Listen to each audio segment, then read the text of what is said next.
Zoom is not crashing. That's good. Zoom is not crashing. So Zoom is not crashing. Yeah. Okay. Welcome, everybody. Thank you so much for joining today for this very, very special teaching with Venerable Jamyang. We're so fortunate to have her with us in Delhi for 2 weeks. We have a special event today on the topic of mind and its potential. We're also having regular teachings with Venerable on the topic of, sorry, I'm so out of breath, running up and down the stairs, on the topic of patience, which is where we're going along with the text of Shantideva's famous text, the Guide to the Bodhisattva's Way of Life. And it's on the topic of patience, and we're investigating anger and other emotions, and it's very, very interesting, and you're more than welcome to join those sessions also. It'll be Monday, Tuesday, Wednesday this week, 6:30 p.m. to about 8:30 p.m. And then next Sunday, we'll also have a review session, Q&A session from 11 to 1 p.m. For today, we have, for people in the center, we have lunch also provided. I believe most of you have probably registered already. If you haven't, no worries either. You can still have lunch. But yeah, if in case you haven't made a donation yet or an offering, we invite you to in the donation box in the back. And we also have a QR code like Paytm, PhonePe, all those options there. Yeah, so we are a completely donation-based and donation-run center. So we don't charge anything for our teachings, our meditations, our offerings and events. So the lunch is also not any required fee for it. And so if you can't afford the contribution, we ask for a contribution of 250 rupees. If you can't afford it, no worries. If you can afford more, please feel free to offer more, to help cover the costs. And finally, you are also welcome to make offerings to the center as well as to the teacher, also in the donation boxes, the same place. Yeah, so you can make your offerings to the teacher as well there at any point in the session or after. And with that, I will hand it over. Thank you very much. Oh, did people hear you? Because my computer was... It was muted? This one was muted. Oh, okay? That's okay. Is it? That's the sound, yeah, for other people to speak. No, oh, is it? Yeah, but this is unmuted. Okay. This was unmuted. So you could all hear what Nivita was saying? Can everybody hear on Zoom? We can hear you, great. Yeah, you can hear me now, but could you hear Nivita?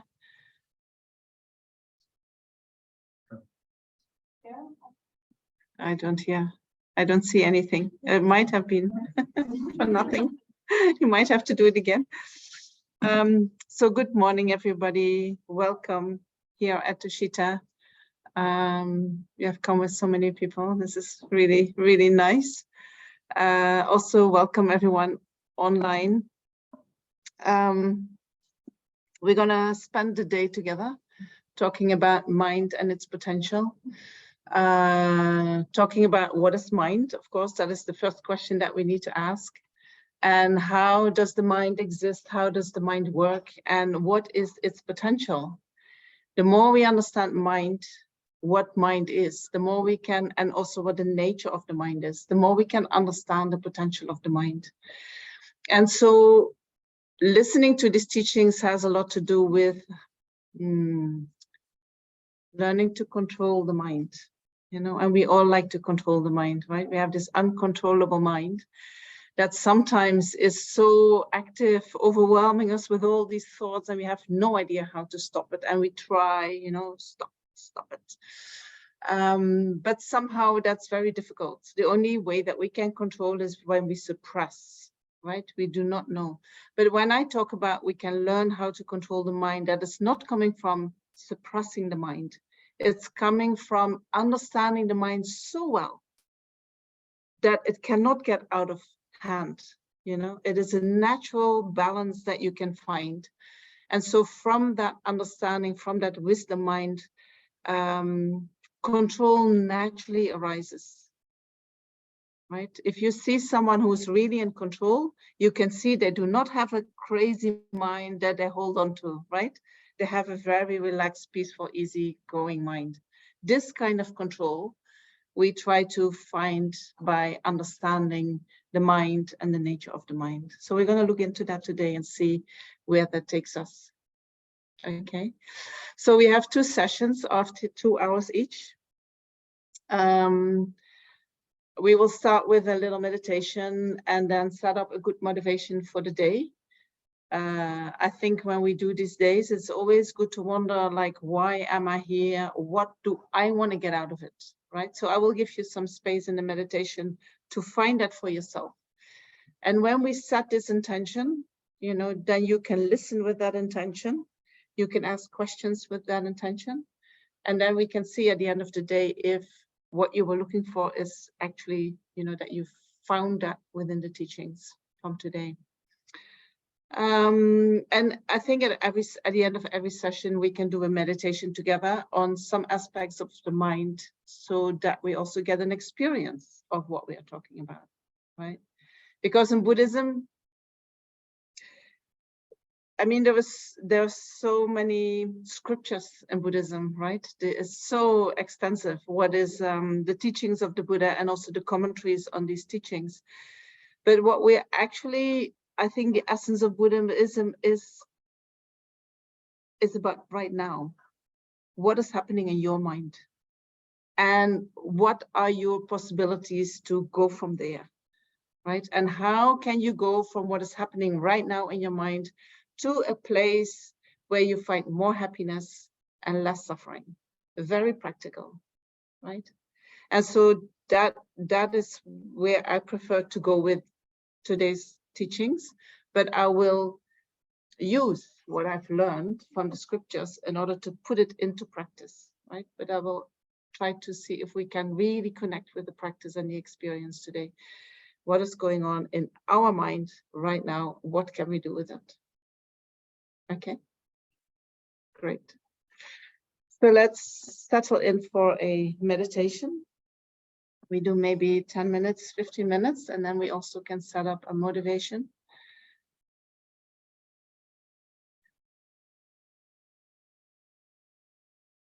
Is any one of you completely new to Buddhism?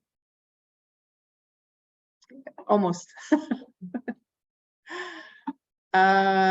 New to meditation? Maybe that would have been the better question.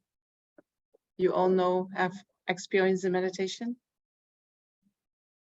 Great, fantastic. So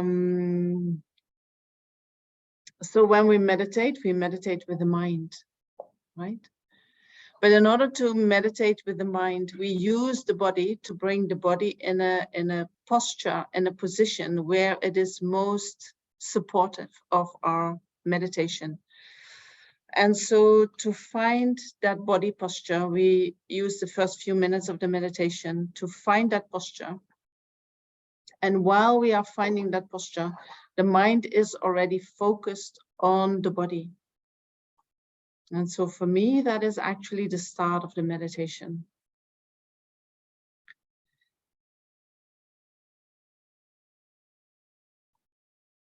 So the body posture,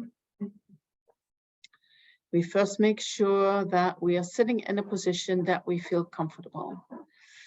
And when you can sit in the full lotus position, fantastic. But if you can't do that, half lotus is also great. And if you can't do that, cross-legged is also wonderful. And if you can't do that, sitting on a chair, also good. If you can't do that, laying down, also fine. You know, you look what is most comfortable to you. Not most comfortable in the sense of, oh, you know, most comfortable, I lay down and then everything is going to be all right. No, we also want to wake up the mind. So try to find the position that is most comfortable in the sense that it is going to help you to wake up. And so most of you will be in the sitting posture. And whether you sit on the floor, on a mat, or on a chair, make sure that your pelvis is rolled forward a little bit so that it straightens up your spine naturally.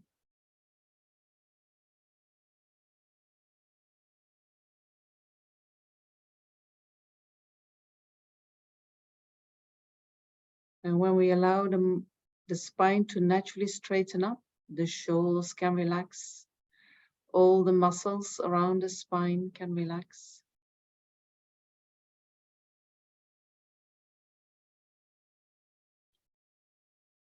And then we can put the hands either in the meditation posture where we put the right hand on top of the left and the thumbs are slightly touching each other. Or if you feel more comfortable having your hands in a relaxed manner in your lap or on your thighs, that's fine too.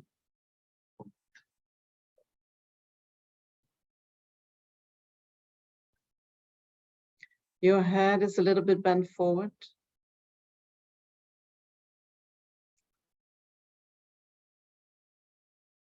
If you were to have your eyes opened, they would look at the floor in front of you, 2 meters in front of you, 6 feet in front of you.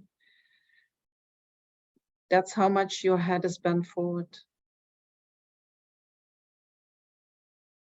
Your jaws are relaxed. The tongue is touching the palate just behind the teeth.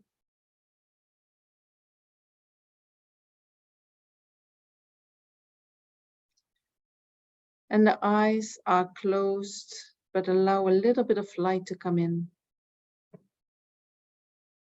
Enough light so that you don't fall asleep, but not too much light so that it would agitate you or your mind.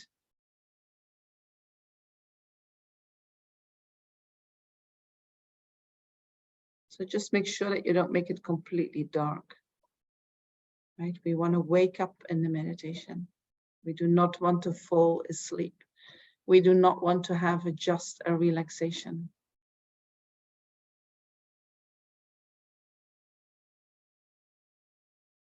And so when you find that posture, stay with that for a few minutes. Move your mind through your body, relaxing whatever tension needs to be relaxed.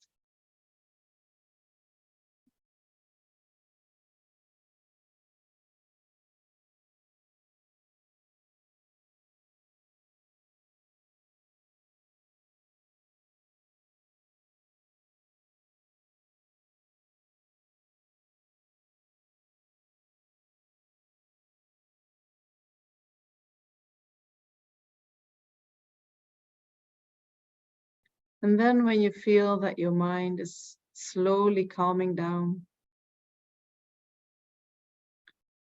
you bring the mind to your breath. Either by observing the rising and falling of your abdomen, or by observing the sensations at your nostrils.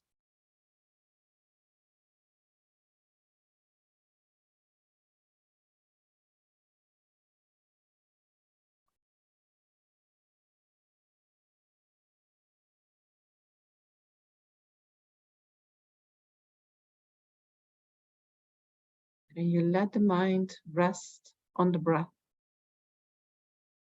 And at the same time, a part of your mind is very alert, checking whether or not your mind is still resting on your breath.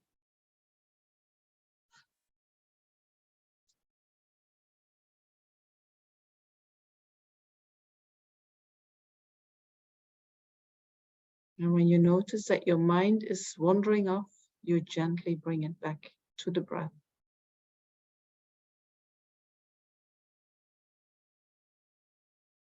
And you do that as often as is needed.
When you notice that your mind is wandering off, you bring your mind back to your breath, gently but consistently.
And then to set a good motivation, let's reflect in this way.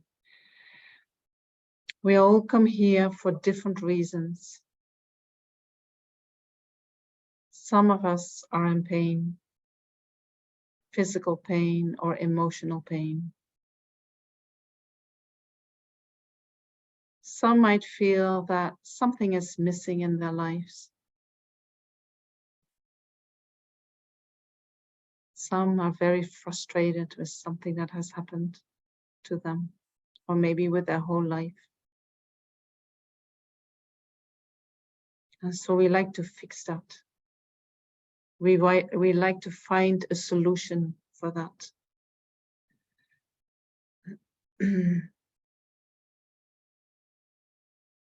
And so if that is your motivation, then it is good to know that Buddhism is not about just fixing samsara. As long as we are under the control of our delusions, karma, we will all experience the various sufferings of samsara.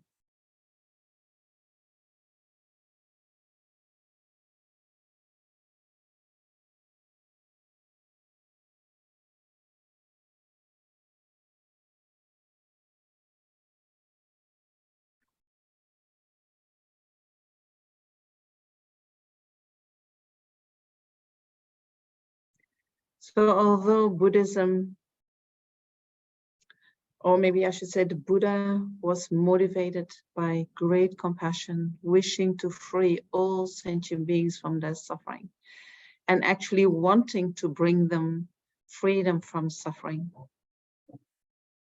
The Buddha did not just teach about, everyday problems and said that if we fix that, then everything is going to be all right. The Buddha taught about waking up, becoming aware or conscious of the nature of our existence.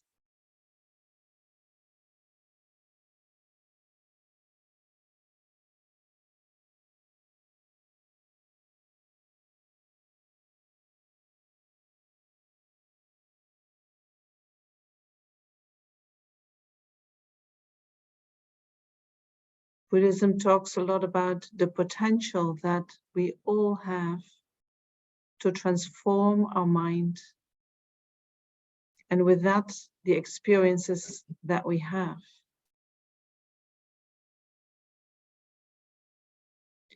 And we can even transform our mind in a way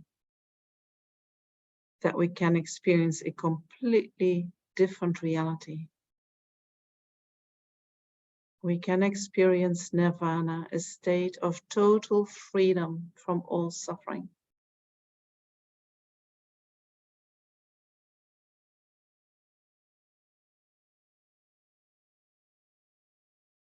So that is what it is really about. And then as a side effect of that transformation, there can be less pain, less discomfort, less discontent in our daily life. But that's not our main objective.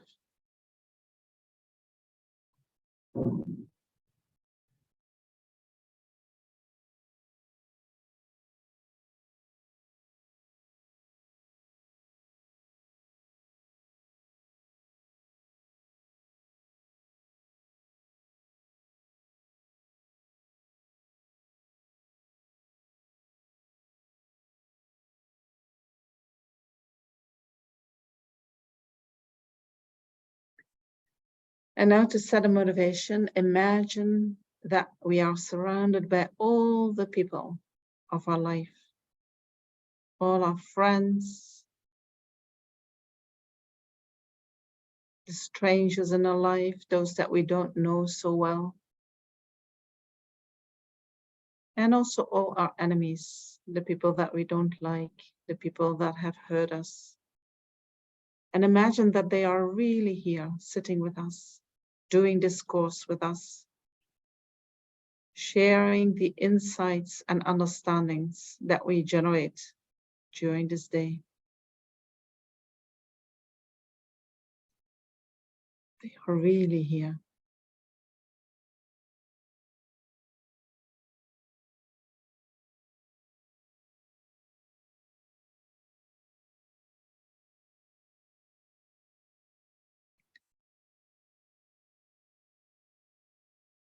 And in the same way as you, they are opening their hearts and transforming their minds.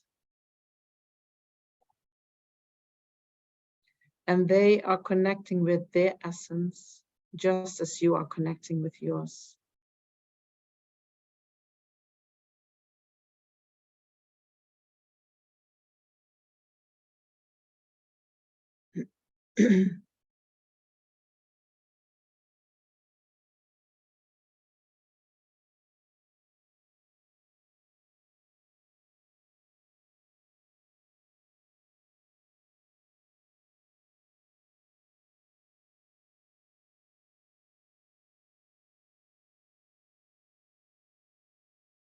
Don't leave anyone out of your visualization. Don't think everyone is welcome except this person. You know? If your mind tried to do that, invite that one person and put them right next to you.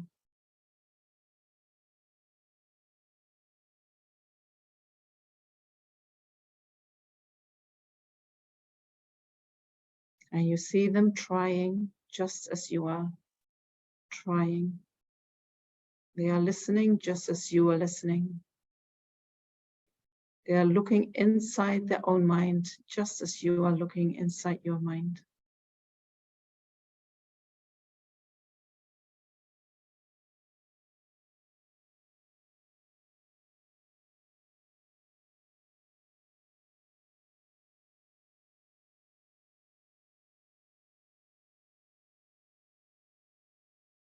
And feel that you are at peace, having all these people around you. You feel comfortable, you feel safe.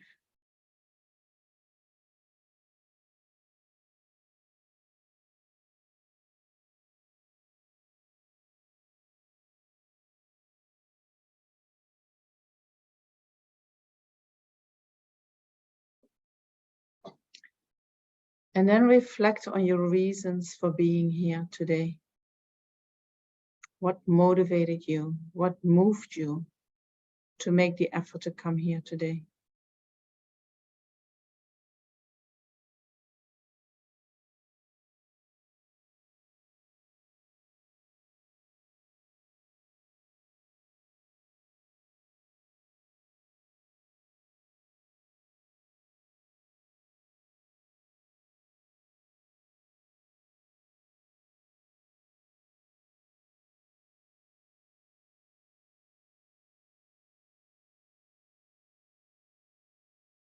And then reflect on what you would like to get out of this course.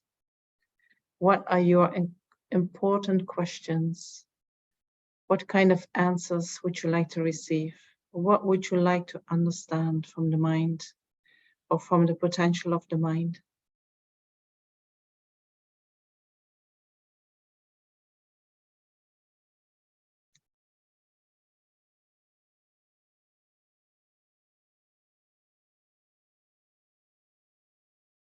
And what would you like for all those people of your life who are here with you who are here with you in your imagination?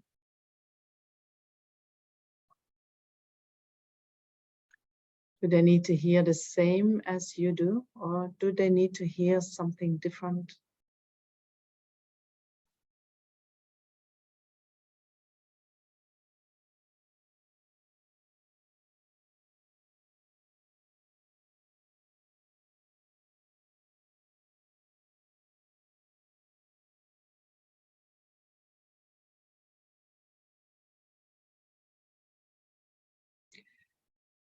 And then make a strong determination to keep an open mind.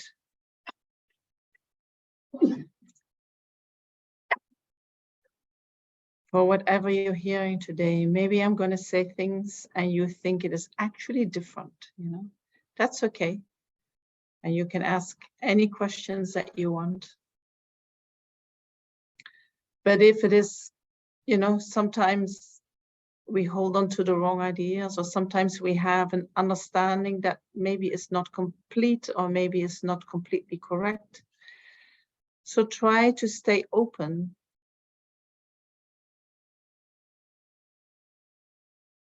for any information that comes.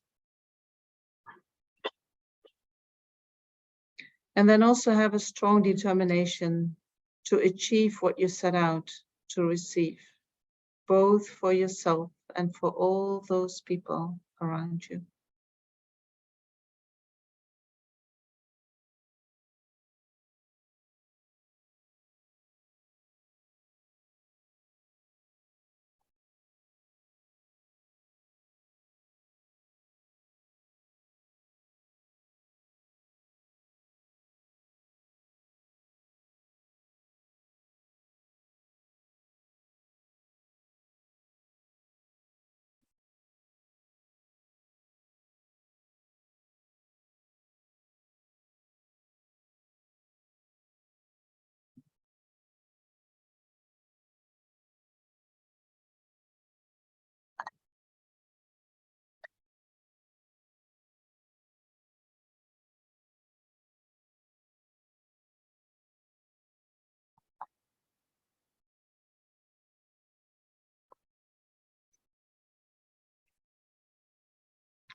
And so can everybody hear me? I feel I might need a mic, or I need to shout.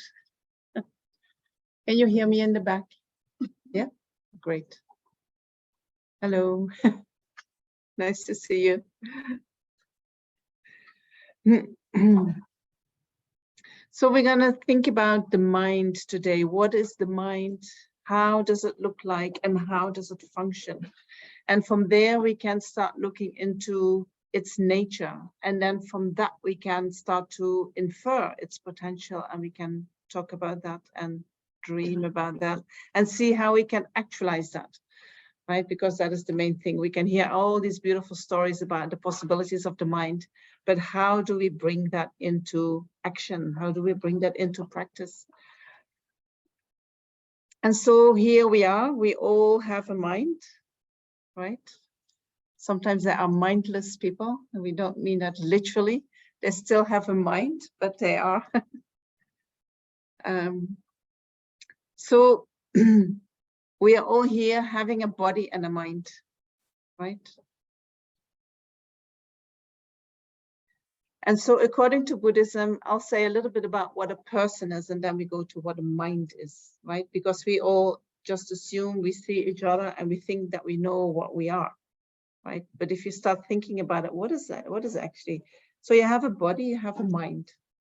Are they the same thing? Are they different things? Right? And so I can only tell you what Buddhism says, right? So you might agree with that or not agree with that. So Buddhism says the mind and the body are two different types of energy. The body is made out of matter, is physical, while the mind is made out of consciousness, which is non-physical. We can, if we would make both substances more subtle, we just get into energy, right? Both, we have physical energy and we have mental energy. These are two different types of energy. You cannot interchange them. You cannot make from the physical energy mind energy. You cannot make from the mind energy physical energy. Although some Babas, they manifest things like that. I don't know how they do that. They say they create it out of the mind.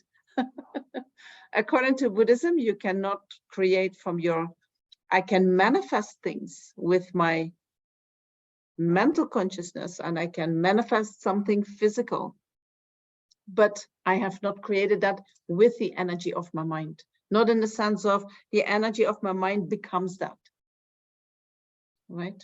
The energy of my mind always stays the energy of my mind. Physical energy always stays physical energy, right? They meet each other, they influence each other, they can work with each other, but they cannot become each other. Indian people, you can just say it, no problem, you know. If I would say this with people from Europe, they would go, whoa! So, which is great. So now so you already know this actually, right? So now what is the mind? If the mind is non-physical, what is the mind? And Buddha says, or in Buddhism, we say the mind is that which is clear and knowing, right? And when we say the mind is that which is clear, what it means, it refers to the nature of the mind. The nature of the mind is like space. We can't see it, we can't feel it, we can't hear it, we can't access it in any way. You know, some people maybe have clairvoyance, they can maybe see other people's mind, but in general, we cannot see mind. We cannot see our own mind. We can see our own mind, but not the mind itself. You know, we see what arises in the mind, but it is hard to see the clarity of which is the nature of the mind. So that is what is clear. And then the mind is knowing, which means that the mind experiences. The mind is that what experiences. The mind is that what knows. If the mind is that what knows, there must also be something to be known. If the mind is that what experiences, there must be something to be experienced, right? And so we have an experience and an experiencer, and they arise together. We have something to be known and a knower, and they arise together in the mind. Always subject and object together. The mind is never without an object. Every mind has an object, right? Does that mean that we need to know that we are knowing? Right? So what is the mind when I'm asleep and I don't know? What is the mind when I'm dozing off and are distracted and I don't really know what is going on here? Is the mind not the knower anymore? No, the mind is still the knower. But that what I identify with is not present and therefore doesn't know. So that knowing aspect of the mind is not the same as the I, right? I don't need to know what my mind is knowing. I do not need to be aware that my mind is knowing. Even in deep sleep, every moment of mind has a knower aspect and something to be known, even if we don't know it. Right? It's a little bit a strange thing in the mind to think about that.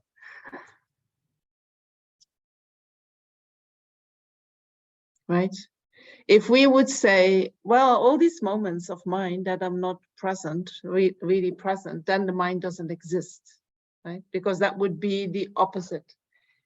If I say, well, that's really strange. If I'm not present and or if I'm not aware, how can there be an object and an experience? It's like really strange. Okay, so if that is correct, what you're saying, that would mean that in these moments that we are not aware, like in deep sleep or in complete distraction, then there would be no mind. Right? How can there be no mind? What would that mean? And that means that there are moments that there are no minds, and there is then next moment there is mind again. Where is it coming from? Right? Then we have this problem. We need to find a way to explain that situation, which is much more difficult than me saying, well, all these moments that I'm not really consciously knowing, there is still a mind that knows, that experiences, and there is something to be experienced. Can you see that? And we will talk about where the mind is coming from, and then you might see even more like, oh, we cannot say that the mind is just not there. You know, this is, so we come to that later when we talk about the continuity of the mind. So the mind is non-material. And if we talk about mind, we also talk about consciousness. We talk about awareness. These are all synonyms for mind. We just use them a little bit in a different context, right? But they all refer to the same thing. Mind, consciousness, awareness is all the same thing. And so then we can say, what is it that we experience? Right? What do we experience? We are saying there is an experiencer, and that experiencer experiences something. What is that we experience? Feelings. We experience feelings. What else arises in the mind? Emotions, thoughts, ideas. Right? Many things can arise in the mind. And so when they arise, can we see them? No. Sometimes you can. Sometimes you can. Give me an example. A raw memory. A raw memory from past. You can almost see it. A memory from the past. You can almost see it or you can't see it. You can see it in your mind. But the seeing of the mind is a different seeing than the seeing with the eye, right? So can we see the mind with the eye? I should have said the question differently. You're right.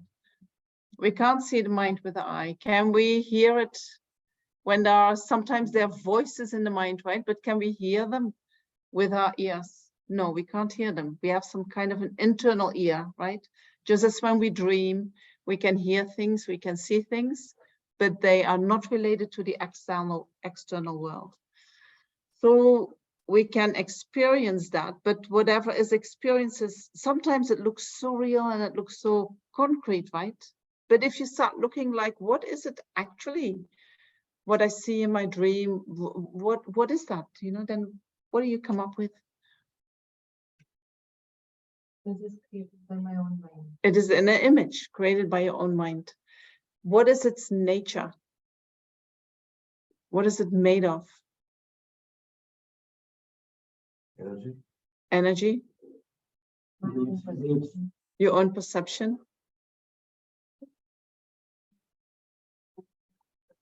Unpleasant. So the nature, I mean, like here is a table, and I can say the table is made of wood, right? So if I say, what is the mind? I have all these thoughts and emotions and feelings and experiences. What is it made of? And if you start looking for the substance that your thoughts and your feelings and your emotions have, what substance does it have?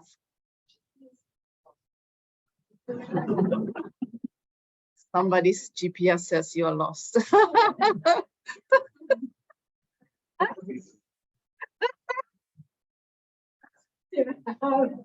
You're lost. You're lost. Thank you for that. So what is the substance of the mind? There's no substance. There's no substance. Nothing that is nothing tangible, no? We cannot touch it, we cannot see it, we cannot hear it, like bubbles of space or like space. That we can explore our subtle mind, then going deeply with the Bodhicitta, exploring our subtle mind. Exploring the subtle mind, Going deeply, then that mind is of a different substance or same substance? no, there is no substance. There's no substance at all. Or is there a non-physical substance? Non-physical, but you can say wave or what kind. The perception of the mind can be different than that it has no substance. I think, yeah. Okay. Because it's more subtle, the perception is different. Of the, wait, now we're going to the subtle mind and the coarse mind. Yeah, we go there later. We go there later. The mind itself, whether that is a coarse mind or whether that is a subtle mind, it has no substance, no physical substance. So it feels like it has no substance. Consciousness is no substance. It is like space. I don't know, maybe space is also a kind of a substance, but we cannot grasp at anything, right? It is just like a vacuity in which things can arise, right? And so if things can arise in the mind, then we already said feelings can arise, emotions can arise, thoughts can arise. Whatever arises in the mind, what kind of substance does that have? No substance. Same substance as the mind. Can I say that? Nothing tangible, nothing to grasp, nothing to, it's like when we start investigating, it feels like there is nothing, right? When it arises in the mind, it can feel so real and so concrete. Then we start looking and we think, oh, there's nothing. You know, what was that thought? It looked so real. It looked almost like it was happening right in front of me. But if I investigate, nothing, right? That is the mind. Good. So, Temporary. and the mind is temporary in the sense of? But moment to moment. The mind is moment to moment, yes. Yes, we don't go so fast, guys. Let's get a little bit structured. Because there may be people here who have never heard of these concepts. Yeah, I'm good with water, just water, yeah. And so if you have heard this a couple of times, you might think, oh, I know this, I know this, I know this. And I hope that, you know, I will tell you some things that are juicy or nice for you. But other people might never have heard of this and they're still thinking, and you guys are already ahead. So just come back a little bit. So we have all these feelings, thoughts, and emotions arising in the mind, and they arise and then they cease again. They arise and they cease again. And every moment of mind is different. But all these moments of mind have a similarity in that they are all mind, right? And so mind is like a river of moments of different experiences. Question, and then talking about the mind. We're just referring to the mind as the non-conditioned self. The non-conditioned self. The non-conditioned self. Okay, and I didn't use that word, but yes. Mind. Conditioned level. Or maybe the reactions are happening. Yes, yes. So what is the difference? But you can see that there is a mind which is space-like, and within that mind things arise. Who have the same nature as the mind. They're also space-like. They're also clear by nature. And then you go into the condition, but we'll get there, right? But there is a mind, and we can say like we have a space here, and then there are all kinds of things in that space that make that space into a kind of color, into a kind of purpose. So here in this space, we made a gompa. We made an altar, we have a library, we have cushions, and all that together is, oh, there is a gompa. If we would remove all that out of the space and we would bring in a kitchen and we'll bring in some furniture and right, we can make a nice little house for us, right, where we live, and same space, different furniture, different function, right? Same with the mind. We have this space-like nature of the mind, and things arise in the mind, and that whatever arises in the mind gives a color to the mind. For instance, when I'm really angry, I have something happening in my life that hurts me deeply, and I get very angry of that. That anger, as long as it stays in the mind, it will color my perception, and that will color my thoughts, right? Or direct my thoughts, right? When I fall in love, oh, my mind has a very different color, right? And then whatever I see around me has such a different color. So beautiful, so wonderful. Everything is great. Everything is fantastic, right?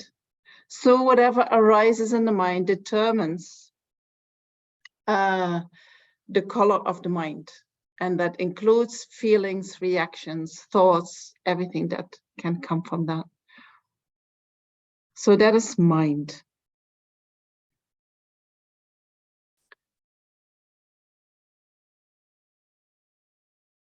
And so the nature of the mind is, or the mind is by nature pure. If we look into the mind deeper, and go to its deepest nature, there it is completely pure. There it is unconditioned. There is no thought. I'm not sure. I think the feeling is there, but because the feeling is in every moment of consciousness, in every moment of mind, but there is no thought, no reaction to what we are feeling. There is just this open space of mind, the clear light nature of the mind, which is pure from the very beginning. For us, it's very difficult to access that nature, but it is very important to know that that nature is there, right? Right, that we don't forget that. And in Buddhism, we call that is our Buddha nature. And because we... Is that true? Thank you. So we have that Buddha nature inside us, which is by nature pure, which is pure from the beginning, which means that it is not polluted or stained by ignorance. It is not polluted or stained by disturbing emotions. It is not polluted or stained by how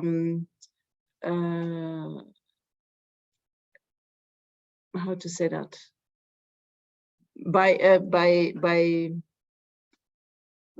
By anything, basically, you know, it is completely empty. That nature we can find in a mind that is extremely subtle. That extremely subtle mind normally manifests only at the time of death, right? The moment that we are leaving the body, then that mind manifests. During life, we can only let that mind manifest if we do really special practices and we're very, very advanced on the path. But for ordinary beings, sometimes we can have a glimpse of it in certain experiences, but normally that it's very difficult to experience that.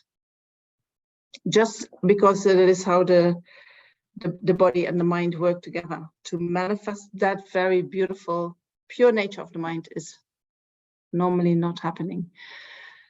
But what manifests from that extremely subtle mind is the subtle mind. And the subtle mind is something that we can access with practice, right? The subtle mind is the mind that we can experience in deep meditation.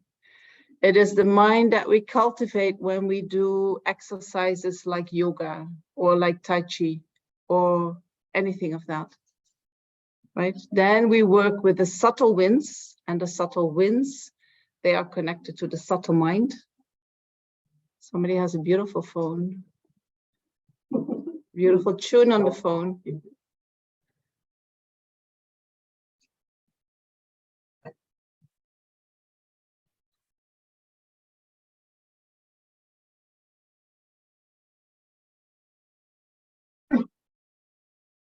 So we have an extremely subtle mind that gives rise to a subtle mind. And the subtle mind can be experienced and it can be developed with practices like yoga, Tai Chi, and meditation. That subtle mind depends upon a subtle body. And you guys know everything about this, right? The subtle body is the channels and the chakras and the drops and the winds.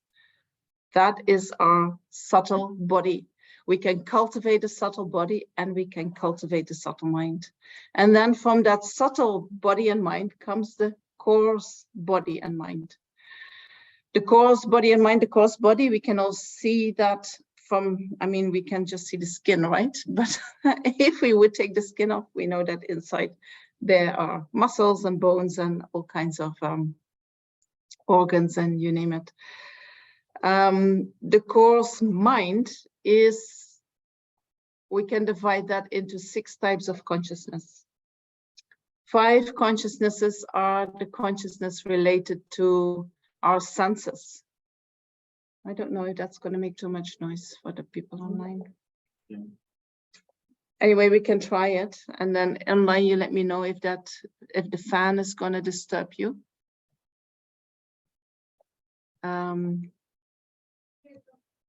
Usually it's okay. Okay, then try it. Try it, and people can tell me when it is disturbing.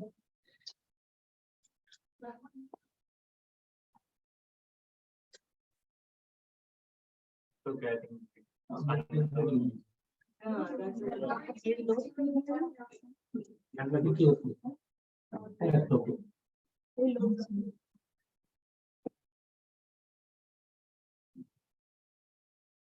We're sitting here with many people, so it gets a little bit hot. So we're trying to find a way to relieve that suffering of heat.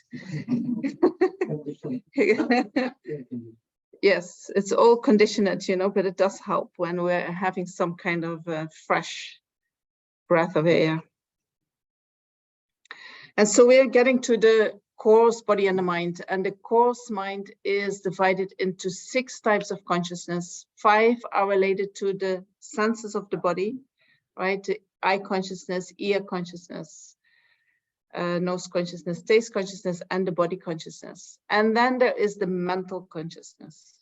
These are all coarse levels of mind. Of these 6 in Buddhism, the mental consciousness is the most important one. The mental consciousness is all our thoughts, all our reactions to the feelings that we are having, all the mental constructs that we are making in our mind, all the beliefs, deep-seated beliefs that we are having is all mental consciousness. What we are experiencing on the level of the sense consciousness, you know, depends very much on our karma. It's not much that we can do about, right? How we react to what we are experiencing, independence on the sense consciousness, or independence on what we experience in life, that depends on our mental consciousness, how we think about it, right? There is our power. We can, normally, if we do not work with our mind, the mind will go into an automatic response, independence on an experience. But when we work with the mind, we can actually look into that experience. We can think about reasons why that we could see things from a different perspective. Or we could think about, you know, that the reasons why we are reacting and then these reasons are not so valid, and that there are other reasons that are much stronger and have much more value that could help us to control the mind, to not go into the reactiveness, right? So there is a lot of thinking and a lot of philosophy that we need to think about in order to help us to transform the mind. But there is the big power that we have in order to make changes to our state of mind, and with that also our life, right? What is going to happen to us? We do have some influence, you know, but it is not that what we sometimes hear, you choose your own happiness, you know, you choose how you react to things, you choose. It's not that easy, right? There are gurus out there who tell you it's so easy, and how stupid are you if you still haven't managed to be happy with what you are having. Even if you only have shit, you should have changed your life and changed your mind. It's not that easy, right? And so it's important to know that because I don't know, I hear so many people say, if you just do it, you can do it. And it's not my experience in life. You know, I had to work bloody hard to get out of the suffering and get a little bit of pleasure and happiness, right? It's and it can be that I'm completely stupid. It's possible, but you judge, you think about it. So that nature of the mind is completely pure. And if we want to have some type of analogy, what we think about is often the sky is used as an analogy for the mind, you know, and we say the nature of the mind is like the blue sky, completely pure. Nothing can touch that blue sky. But then clouds can appear, right? And clouds can completely cover that blue sky that we can't even see it. And if you come from Holland like I do, they have weeks that the clouds are, and you forget about the blue sky a little bit, right? You not really forget, but there is constantly this darkness, which seems to be normal, which seems to be all there is. It is all there is you can see. But if we look into the clouds themselves and how they relate to the blue sky, you know, although they are in the nature of the blue sky, they do not touch the blue sky, right? They cannot touch the sky itself. There's somehow a difference. They can only come and then go, come and go. But they cannot touch the blue sky. They cannot alter the blue sky. They cannot make changes in the blue sky. That blue sky is by nature pure, and that purity is completely consistent, is always there, unchangeable, right? Same for our mind. The mind is by nature pure, and then all kinds of thoughts, emotions can arise that can completely cloud the nature of the mind, right? And we might have the feeling, oh, I'm such a loser, and I'm not able to do this, and I have no capacity, and this anger is always coming back, and I have more the jealousy, whatever. We have the feeling this is just coming constantly, and we never have a break of it. Right? And that is like we are sitting in under a sky which is completely clouded. And sometimes our clouds are white, and then we might feel kind of happy, but not completely happy, you know, happy with the feeling of, is this all there is? And, you know, or I need more and more and more of this in order to keep feeling happy. These are kind of white clouds. And then we have many dark clouds. Right, and when they appear, it might appear like, oh my gosh, you know, now completely lost, and I don't know it anymore, and this will never change, and it is always like that, and right, we have these thoughts coming up. But if we look at the sky, even if the clouds are there again and again and again, you know, it is not the nature of the sky, and there is always going to be a moment that these clouds can be removed. If the right causes and conditions arise, the clouds will shift, right? If a new season comes, clouds will shift. They will shift. They cannot stay there all the time. Even when they stay there, they are changing, right? Not one moment the clouds are the same. They're in a constant change. Same with the mind, no matter how dark or happy but there is a constant change happening. But whatever we are experiencing is not the nature of the mind. Once we can see that blue sky without the clouds, you know, how do we feel? Do we feel different than when it is a cloudy day? Right? We feel different, right? I once met a lady from Suriname, which is in Latin America. And so they have a connection with Holland. And she said, I understand why these Dutch people are so grumpy. And she said, look at the weather that you're having. You know, all these clouds here all the time. It's Suriname, we're always happy. You know, always blue skies, we're always happy. And I think it's true, you know, I lived for a while in Australia, there is so much more sun. Then in Holland, it completely shifted my mood. Right? It's so different when you open the curtains in the morning and there is a blue sky. It's like, oh, so wonderful, you know. Your mind also feels kind of free, right? So I think this helps, you know. It's not that when we live in a climate with only a blue sky, we can realize the nature of the mind, you know.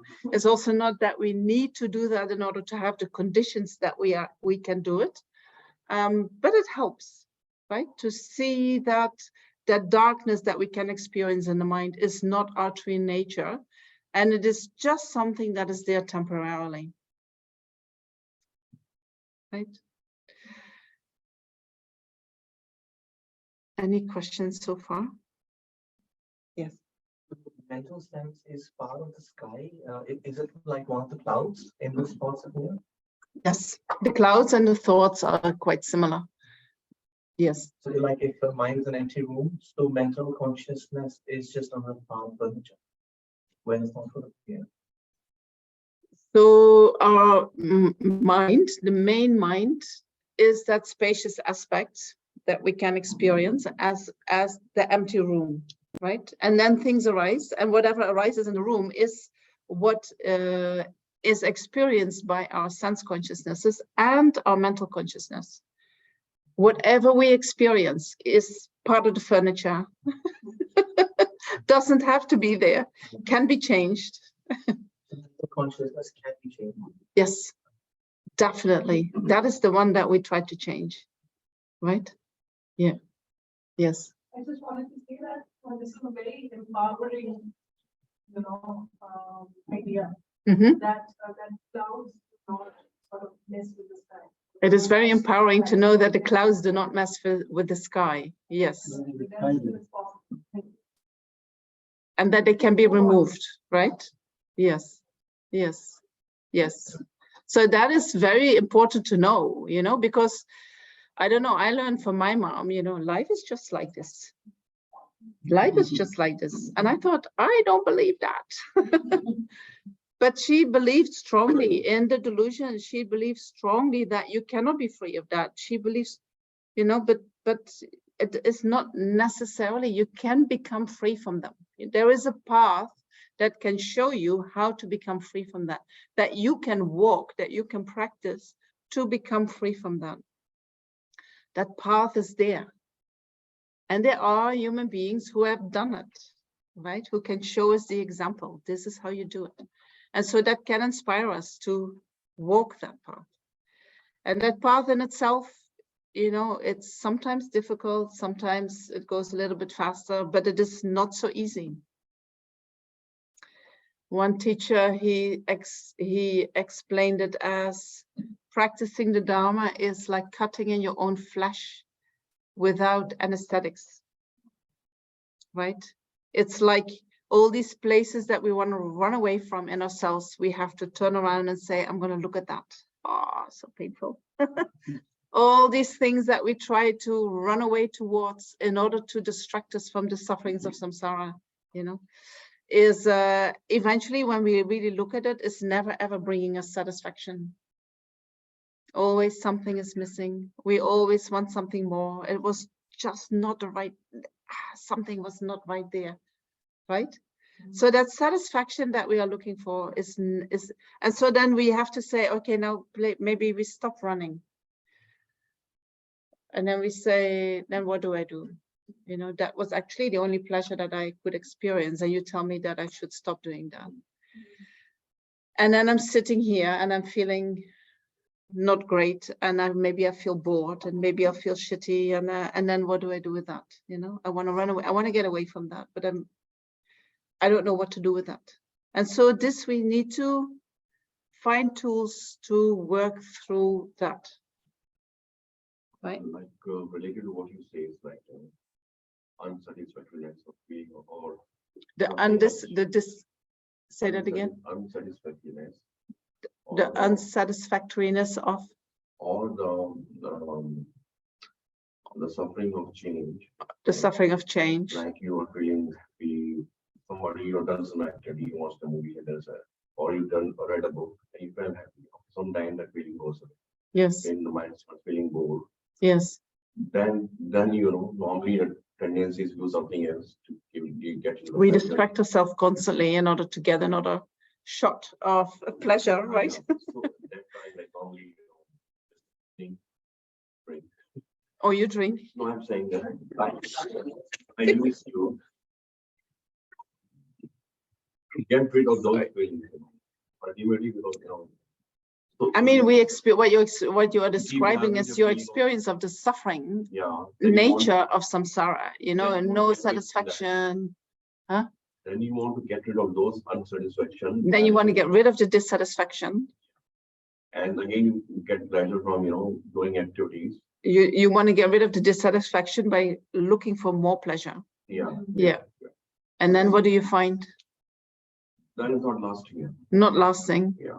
And that pleasure itself, have you ever looked into that? Is that giving you satisfaction? That No. one moment, even that one moment doesn't give you satisfaction, right? Maybe it's like illusion that goes away, and There I is think this that- idea of happiness, but it quickly changes. No? Yes. So that is the nature of our So existence. what is the antidote for that? You know, basically, Yeah, we're talking about that.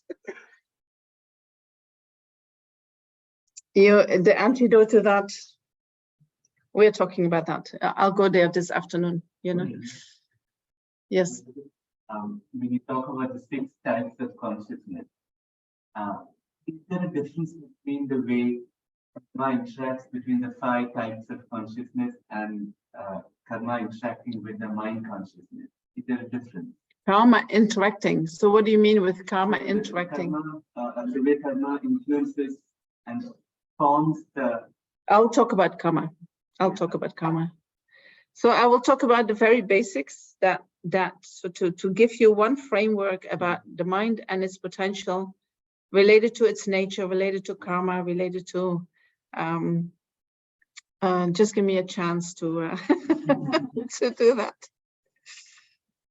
So we did the blue sky. Okay, so that is the nature of the mind.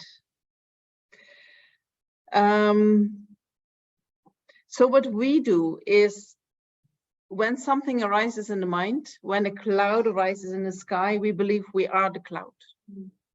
And then we hold on to the cloud. We strongly identify with whatever arises in the mind, right? I am angry. I am so compassionate. I am, and we believe I am that, you know. But whatever arises in the mind is just temporarily. It's not who we truly are. It is just something that arises due to causes and conditions. And there is nothing in that we can say that is the I. Right? So what we do is the clouds come and we think, I'm that, I'm that, I'm that, I'm that, I'm that, I'm that. But Buddhism says, actually, you're none of that. The real nature is that we are the blue, and I mean, we can't even say I am the blue sky, but the blue sky represents, or the pure nature of the mind represents our true nature. When we realize that true nature, there is no perception of I. So I cannot say I am the blue nature, you know, because that is again a kind of a misunderstanding somewhere. The moment we experience the blue sky as being what we are, there is no identification of self anymore. Right? Shouldn't there be something in what we are experiencing that makes that bond of identification? Shouldn't there be something in what we experience that makes the bond with the so that there is an I who makes the bond with that Yes. Yes, we go there this afternoon. We'll talk about the I. You know, we talk about the self and how the self exists and what the self is doing. But let's first talk a little bit about in general about the mind. You know, so we have seen its nature, and then we can think about. I said it is like a river of experiences. There is a continuity of mind, right? So then we have to know, like, where does mind coming from and why is there a continuity of mind, right? And in Buddhism, we say mind is coming from the previous moment of mind. Continuum of the mind. Yes, mind is a thing, right? Just as everything here in this room are things, and everything that is in this room is produced by causes and conditions, right? The cup didn't exist as a cup before it was a cup. Before this was a cup, it was maybe some clay in the river. It was, I don't know what they all did with it. You know, there was some wood that is needed to burn the fire so that this can, I don't know the English, I'm missing some English here. So this can be the pot, in the pottery, it can be, you burn the pot in order to, you bake the pot. Yeah, thank you. In order so that it becomes a pot that doesn't leak and blah, blah, blah. So there are many, many things needed for this to become a cup, right? So there are causes and conditions that create as a cup, but there is one substance that I absolutely need. Without that, this cannot become a cup. The clay. The clay is a substance. Without the clay, this can never ever become a cup, right? If I have a wooden table, without the wood, that wooden table could never come into existence. I can have the carpenter, I can have the nails, I can have all the tools that I need, but without the wood, the wooden table can never arise. Without the clay cup can never arise. So we call then the clay or the wood the substantial cause, that which is absolutely necessary. There is a substance which is necessary in order to produce that thing. So that is happening on the physical level, right? If we go to the level of the mind, then what is the substance that creates the mind? The substance. No. Mind has no substance.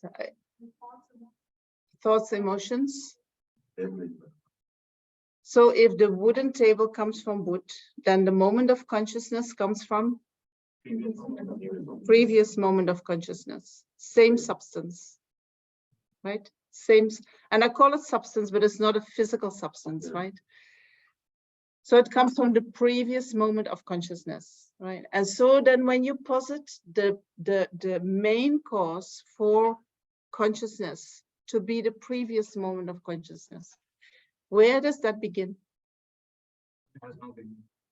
Why not? Every cause has an effect. Every effect has a cause. Every effect has a cause. So even if you would put the first moment of consciousness, you would have to say, so where did that come from? And you cannot posit that, right? So they say the Buddha didn't see the beginning of the mind. Right? If I would posit the beginning, I would have to posit a creator of that beginning. And in Buddhism, there is no other creator than the mind. Right? So that means that consciousness comes consciousness today comes from the previous moment, and there is no beginning to this process. We cannot posit a beginning to this process, which means that the mind also cannot be destroyed. There is no end to the mind. No beginning, no end. No beginning, no end. That's very simple. What's that? Awesome. A matter of worry. It depends. If you're a good boy, it's all right.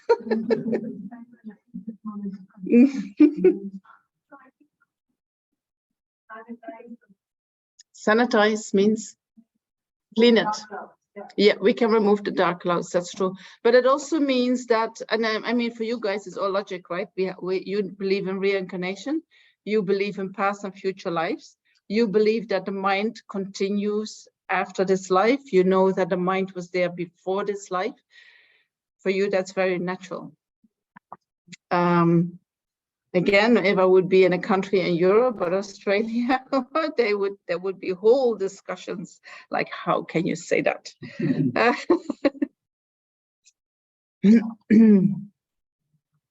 But when we say there is no end to the mind, Yes. then what are we working to? Apart from sanitizing?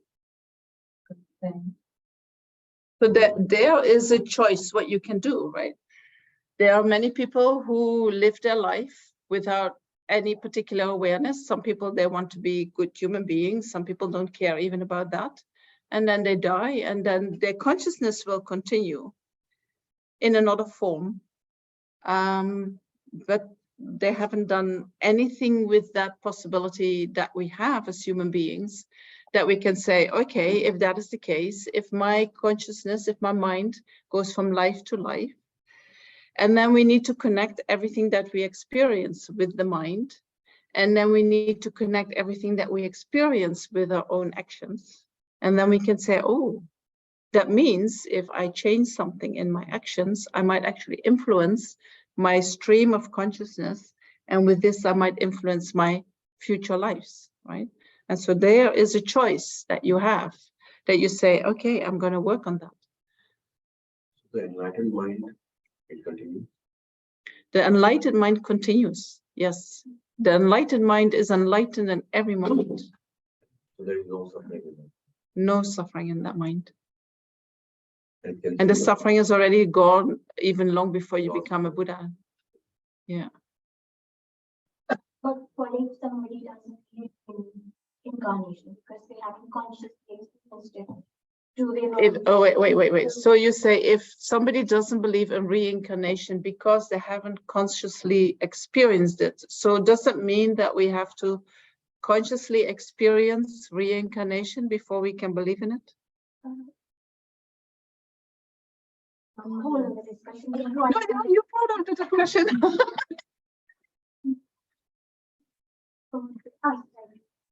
If it has no beginning and no end, then why are we doing it now? I mean, it is subject to. Why are we coming to this place today now? Is this what you're saying? Why are we working in this way? So I believe in reincarnation because I need a belief system to anchor myself, but I don't know for sure. I'm not realized. So there is also that question. Then why? So there is no self doesn't mean there is no self. So this is a completely different story. Let's separate what is said. So you say I need to believe in reincarnation in order to give myself a belief system so that I have some reference to work from in my life.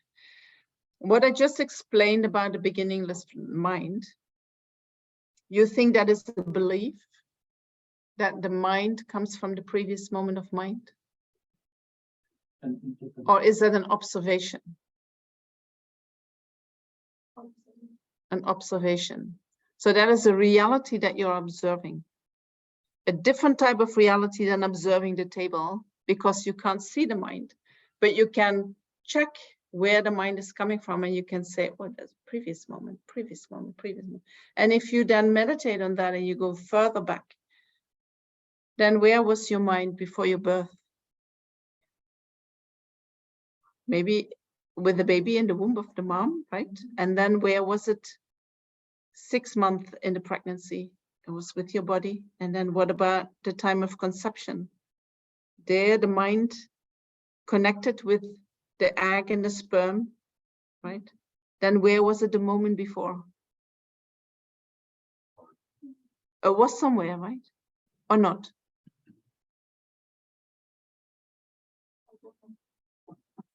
So if you do not, so then if you do not know if there was something or not, then you actually don't believe that, and you don't observe that this moment of consciousness is coming from the previous moment of consciousness. Because the moment you really understand that, you have to go back and say, then there must be a previous moment of consciousness before conception. And that consciousness must be attached somehow to a type of body. Not the same body as we, but maybe another type of body, right? There must be something there. And then when we start talking about karma, then we can understand that the body needs to take another rebirth. And I don't want you to take that as a belief.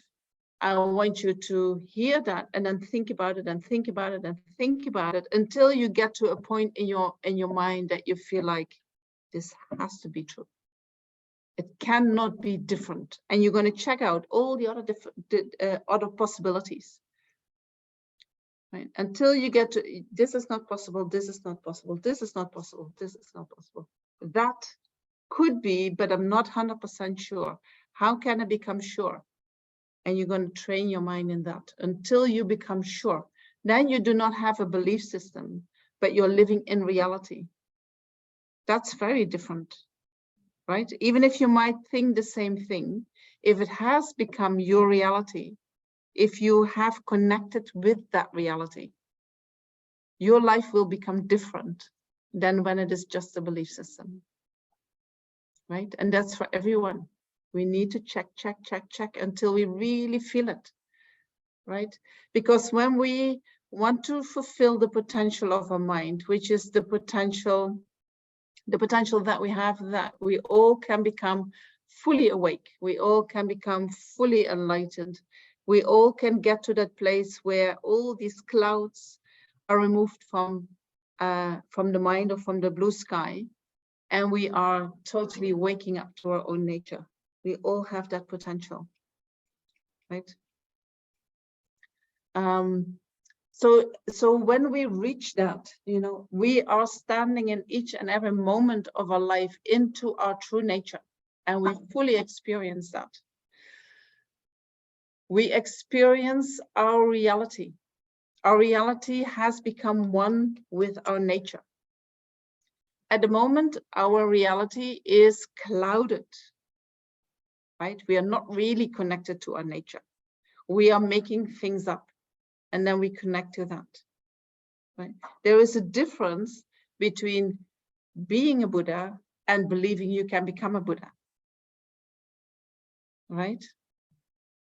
So this is what I mean, you understand? So when we hear this, the teachings on the continuity of the mind and on past and future lives, if we can make that, so if we can see with our own mind that that is true, it becomes, we start living in that reality. But the mind is also confusing. The mind is very confused. Right? So I don't know if what I'm thinking Yes. is the right thing to be. Yes, and so this is why we study and this is why we practice, because the mind is so confused. And how do we know this is true and this is not true? And how do we? I mean, that is a very important question to ask, right? And so we need to ask that. Yes, and how do we know something is true? Often by following logic, we can get to the truth. Then to make it a truth, we need to meditate on the conclusions that we got to through logic. We need to meditate on them and see that we can really, okay, I have seen that it must be like that, but my emotional mind is so confused. My emotional mind is telling me the opposite. How do I get to that place in my mind that I'm not overwhelmed anymore by these emotions, but that I actually create a freedom of these emotions where I can see what is really true? Right, good question. So Venerable, this also challenges the understanding or belief that we have that our consciousness needs a body.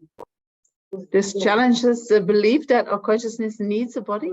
Yeah. So our consciousness is, you know, somewhere linked with the body, because Yes. Because the consciousness is not linked with the body. If we go back, it is, but not to this body. Not to this body. No, but is it always linked to a body? If it goes to previous moment, you go to birth, you go to conception, and then there is a time maybe when there is no body.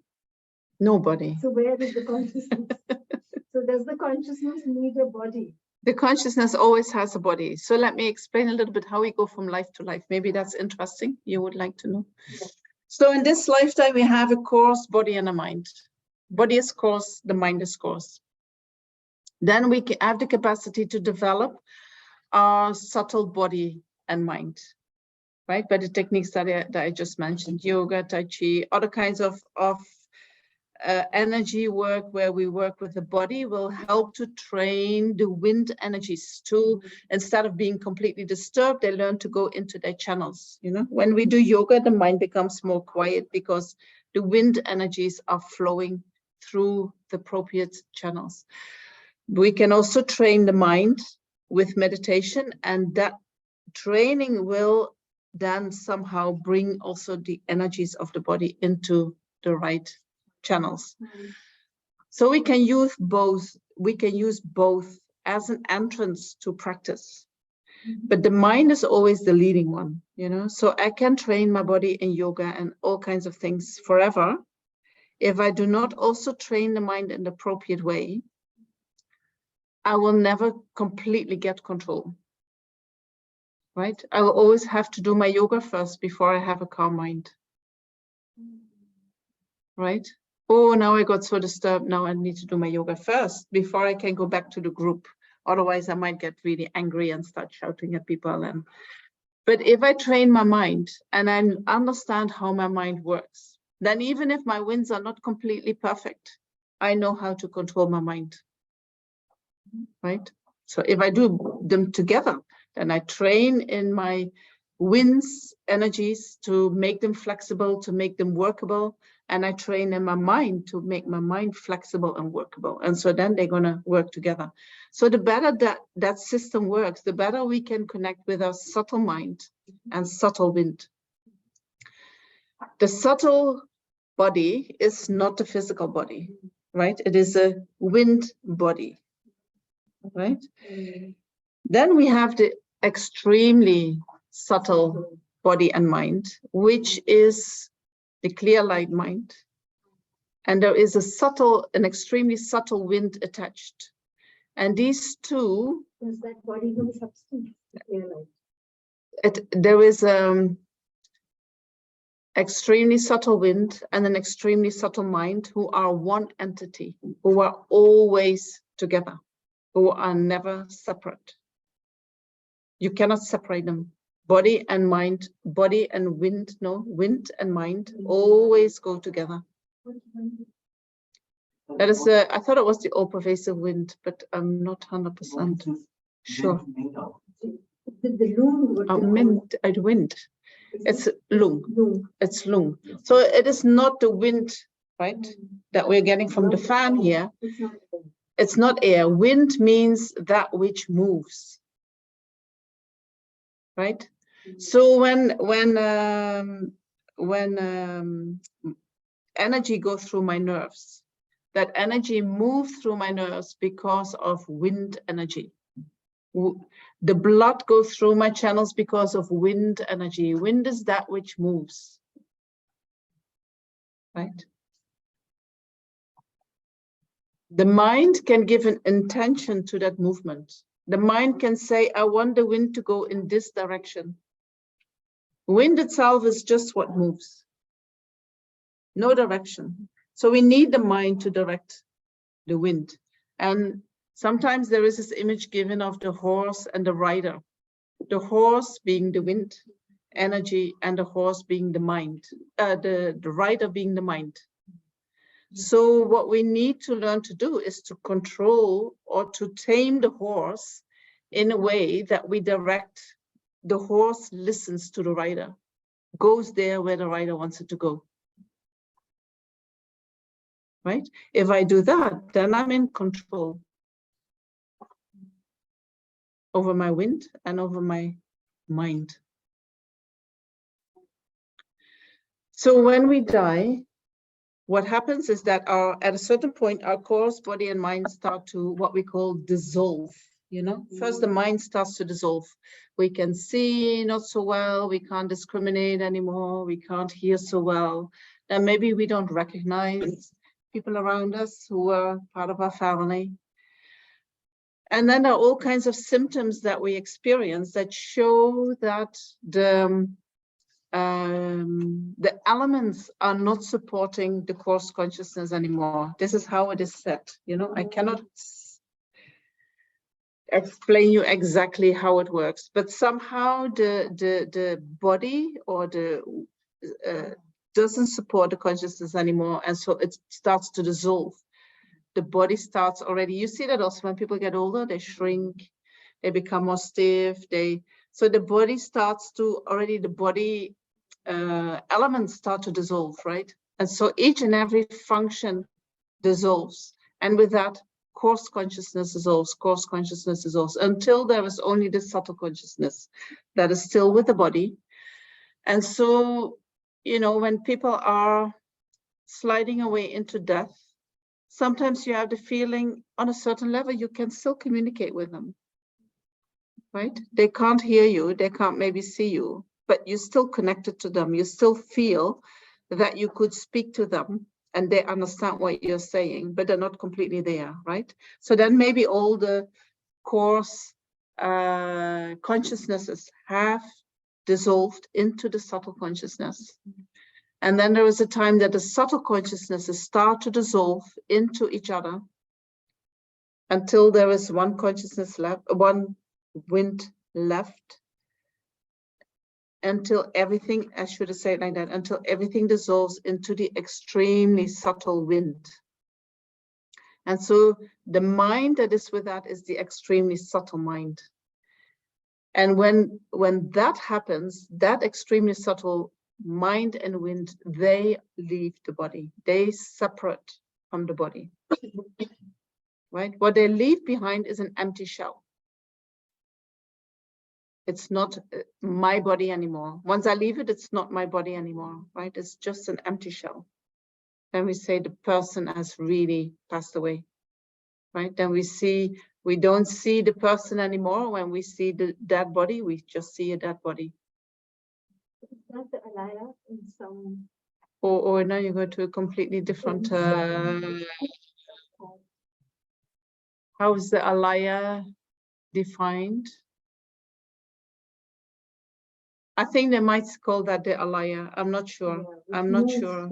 Consciousness which moves. Yeah, but that is an explanation of the Chitta Matrans. We Yes, say, in Chitta.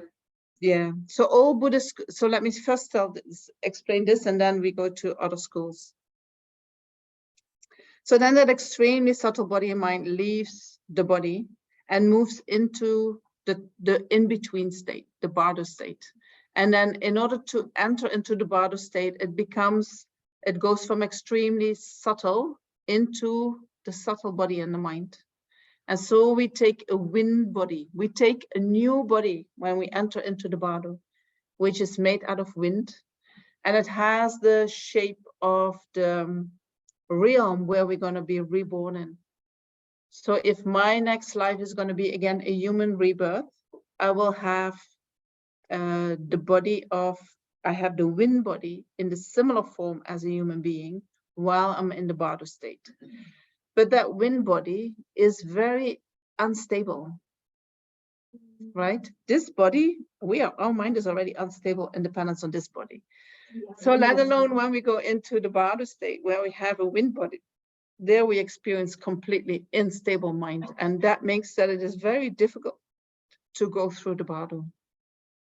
And so what we do then in Buddhism, we try to accompany beings who are in the bardo state with our prayers, you know, so that they might not get lost, that we keep connecting, that we keep creating merit for them, that they come as good as they can out of that bardo state. So within the bardo, we can, if we do not find a new body within 7 days, we die a small death where we go exactly through the same process of the subtle body and mind goes to the extremely subtle body and mind, and then takes a new rebirth. And we can do that 7 times, you know. And so then after 49 days, they say we have to take rebirth. There is no other way of staying in the bardo. Then we take another body. That body can be a body of a human being, but according to Buddhism, it can also be the body of an animal. It can also be the body of the spirit. It can also be the body of a god. It can also the body of a demigod, you know. There are the 6 realms, and we can take the body of any of these 6 realms. The body of a hungry ghost or a spirit will be very different from the body of a human being, right? They have a different substance. We can't see them. They have a different vibration. We can't see that vibration, right? The body of the gods have also a very different substance. They have a light body, right? We can't see that because we cannot resonate with that vibration. But they all have bodies, right? And then they live their life, and so we keep going through that process again and again and again. What about the hallucinations? Also, Lama Yeshe talked about hallucinations. When we move through the body or when we are in the dying process? Dying process. These hallucinations, you mean the appearances that happen, or before that? Before, like, the period of dying, talks about, Lama Yeshe talks about that, going through some hallucinations throughout whatever we experience throughout our life, and what kind of hallucinations at that point of time, like suppose somebody is in the process of dying. Well, that depends very much on your own karma, right? It's huh? Yeah, well, I'm not sure if he's talking about the visions or if he's talking about what happens before the visions, you know? I think that, I'm talking about before, like somebody is dying on their deathbed. Yes. That's the last few days of their lives. What is exactly their, I mean, sometimes people talk about, I'm having a vision. I'm seeing somebody, like they talk. So they can talk about anything, right? So what is exactly? I mean, they can talk about anything. What is exactly? Well, that's for everybody personal, right? So some people, and I think that whatever we experience in that moment is also very much determined by our belief system. So there are belief systems that think that when I'm going to die, I'm going to meet with my brothers and sisters and father and mother. They're all there waiting for me, right? There are people who can actually see these beings waiting for them, right? In the near-death experience. In the near-death experience, we have similar experiences from people who say, "Oh, you know, I saw my family members who have passed away, and they were there for me." And they said, "No, it's not your time. You have to come back." But there are also people, for instance, I know the story from a man who was a butcher his whole life, and he had the most horrific, terrifying images in these moments before death, you know, of I'm not sure if he saw himself being slaughtered or he saw himself going to hell, or he saw where he was going, and he was absolutely terrified. So that can be some people say that just as the gods know where they're going before death, you know, sometimes human beings, they feel like, oh my gosh, you know, now it's not gonna go right for me. But not everyone has that, right? Some people die very peacefully, you know, they see beautiful lights and they feel like, oh, it's so beautiful, you know, I'm so happy to go. It's for everyone personal, for everyone different. And where, you know, why is it for one person like this and one person like that? That has very much to do with the actions that we have been creating in our life, but not everything to do with the actions that we have created in our life, right? There are people who live very, very good lives, and then in that last period of their life, they meet very difficult circumstances, and then they can create a very negative mind, and then the result is accordingly. And then there are people who live, you know, they're quite shitty people, and then they have a quite wonderful death. And then you think, oh, how could that happen? But we should rejoice even when that happens. So there's so many causes and conditions from this life, from the karma that we have created in this life, from the circumstances that we meet at the time of death, from the practice that we are having and the mind that we can generate at the time of death, what we're going to experience at that time, you know? So is it a state of confusion? Well, for most people it is, but for highly educated meditators, it is the most blissful, awake experience that they can have. That is what they have been waiting for their whole life. Right? His Holiness says, like, I'm looking forward to the time of death because then I'm going to see what practice I have been doing my whole life. Right?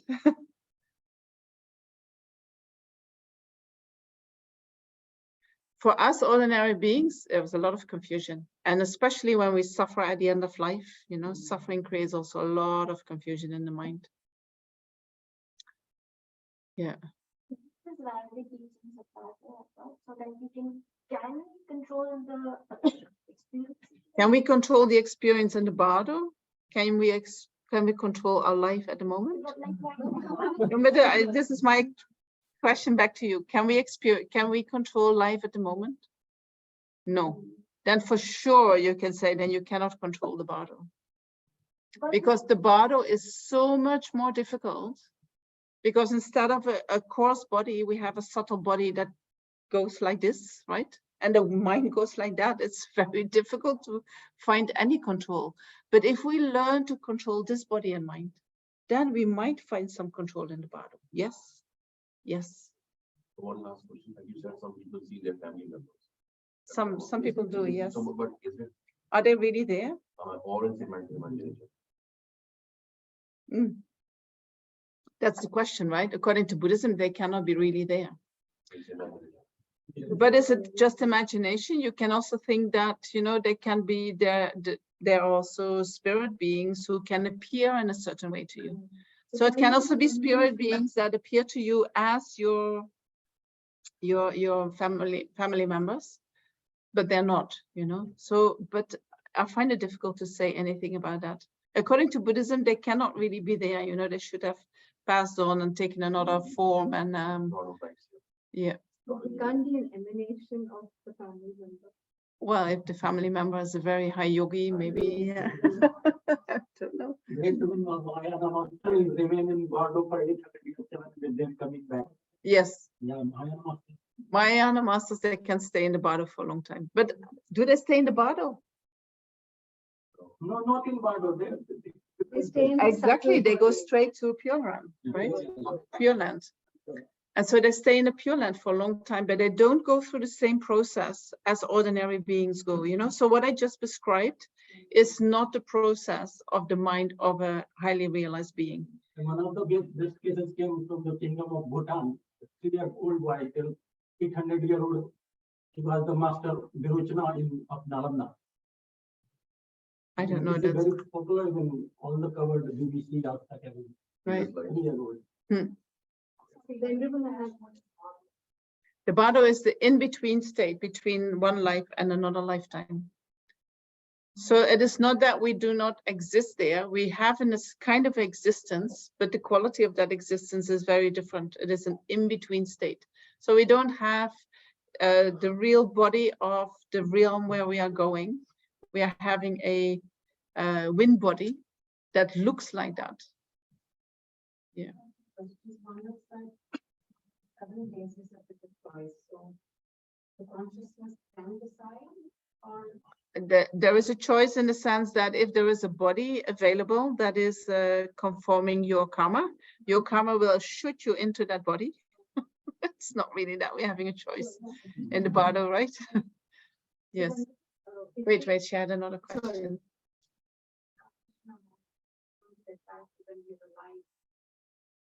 The wind channels. And sometimes, like you said, there are practices. And what if that wind doesn't want to be, it just wants to float around? What do you think can be blocking? Your wind energies just want to float around. They do not want to be trained or tamed. They say, I'm just...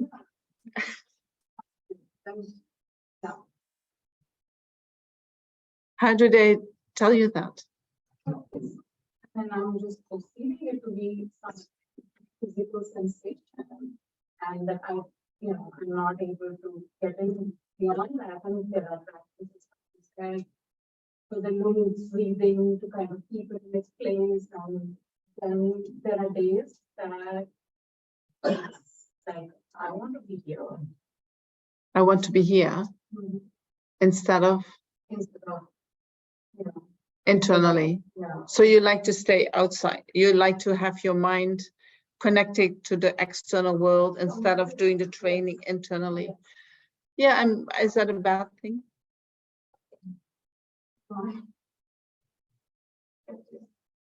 Right? If we would just meditate, then where do we going to end up? You know, it's like if we practice in Buddhism, we need a lot of merit for any achievement in the mind that we want to achieve. So we need to go out and we need to engage in virtuous actions, help sentient beings, do our practices in order to be able to whatever blockage you might, that appears to you that is there, you know, in order to resolve these blockages, we also need a lot of merit. What if it's a place where you feel it's zoning out, you're not really engaging with outside, and yet there's something that's blocking you. Right. So if you're saying I'm zooming out, zoning out, right? If you do that here, you disappear somehow, right? You're not really meditating in the body.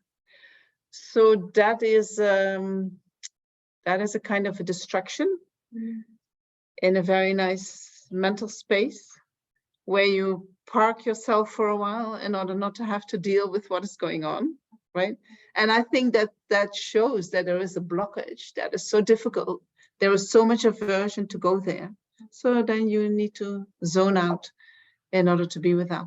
And so you acknowledge, okay, there is a blockage. Okay, fine. You know, we all have blockages, right? Nobody of us is perfect, because if we were perfect, we would not be here. We would not have taken a human rebirth, right? We are quite good. We have a lot of possibilities. That's why we have a human rebirth. We can do a lot with that, but we're not perfect. So we all have blockages in our system. Sometimes we are born with these blockages. Sometimes they come about due to traumatic experiences that we have in the past. Sometimes they come about due to wrong beliefs that we have. So we need to, so you can say, okay, I feel that my body, my mind always jumps away, wants to go somewhere else. That must mean it doesn't feel so nice down there, right? There is something that I find really hard to be with. So then sometimes you can use certain techniques that can bring you quite quickly through that. Other times it might take you years to, right? It might be your life project. And there is a conscious story or a memory of the blockage, right? You know, that because sometimes there are just stories, they just come up as events, as memories, traumatic events. You know what you're doing, but sometimes it just doesn't come up as nothing. It's just blockage. It's just blockage, yeah. And so sometimes, I mean, in this life, we have been here since the conception. And so there are many memories that are not even verbal, they're pre-verbal. These are just not even feelings, kind of, they're not even feelings in the body, you know, maybe a kind of, how would I say that? I can't find the right word. We sense a kind of sphere around us, which is like this, but we can't really say it, or it feels like this, or it feels like that, but it's not really a feeling. And these might all be pre-verbal memories that might be very traumatic, that you have no conscious memory of, you know, that so, but they were so unpleasant at that moment that you could not deal with it, and then somehow we suppress it. And it keeps waiting there until we have developed all the qualities that are needed to process that. Right? To be with suffering is not easy. We need a lot of qualities to say, okay, I'll feel this pain. Right? To have the vessel that can bear that. And so this is what we build up, right? The quality of the Buddha, which made him a Buddha, was his great compassion for all sentient beings, which is the capacity to be with the suffering of sentient beings on all levels, right? In order to be able to do that and keep a calm mind, which wants to keep giving, is not easy, right? To sit in the suffering of daily life, I mean, if I listen to people and they're suffering, every time I think, oh my gosh, how can you bear this, right? And human being after human being after human being, they come with their own stories. And to really having the capacity to listen to that, to feel that, to be with that, right? That we need to develop. And then when we develop that, we also develop the capacity to be with ourselves within that suffering. And then experience that suffering. And then the blockage can go. Let me look for 1 minute to the question from the people online.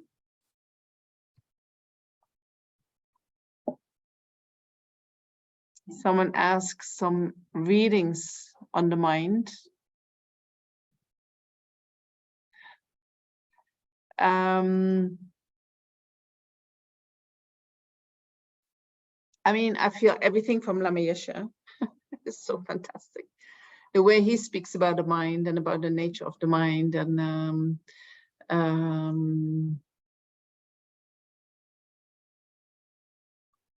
so if you want to read about the mind, yeah, I would suggest these kind of things. You go to Lama Yeshe Wisdom Archive and you Google information from Lama Yeshe on the mind or Lama Rinpoche on the mind. They tell you how it is in the experience, you know, so you can, that's very easy to relate with that information. If we look into Buddhist psychology in order to learn about the mind, then we get completely different kind of information. And this afternoon, I will go more into that psychology and the things that arise in the mind and what we can do with it and why we can act in these kinds of ways. And so, I don't know.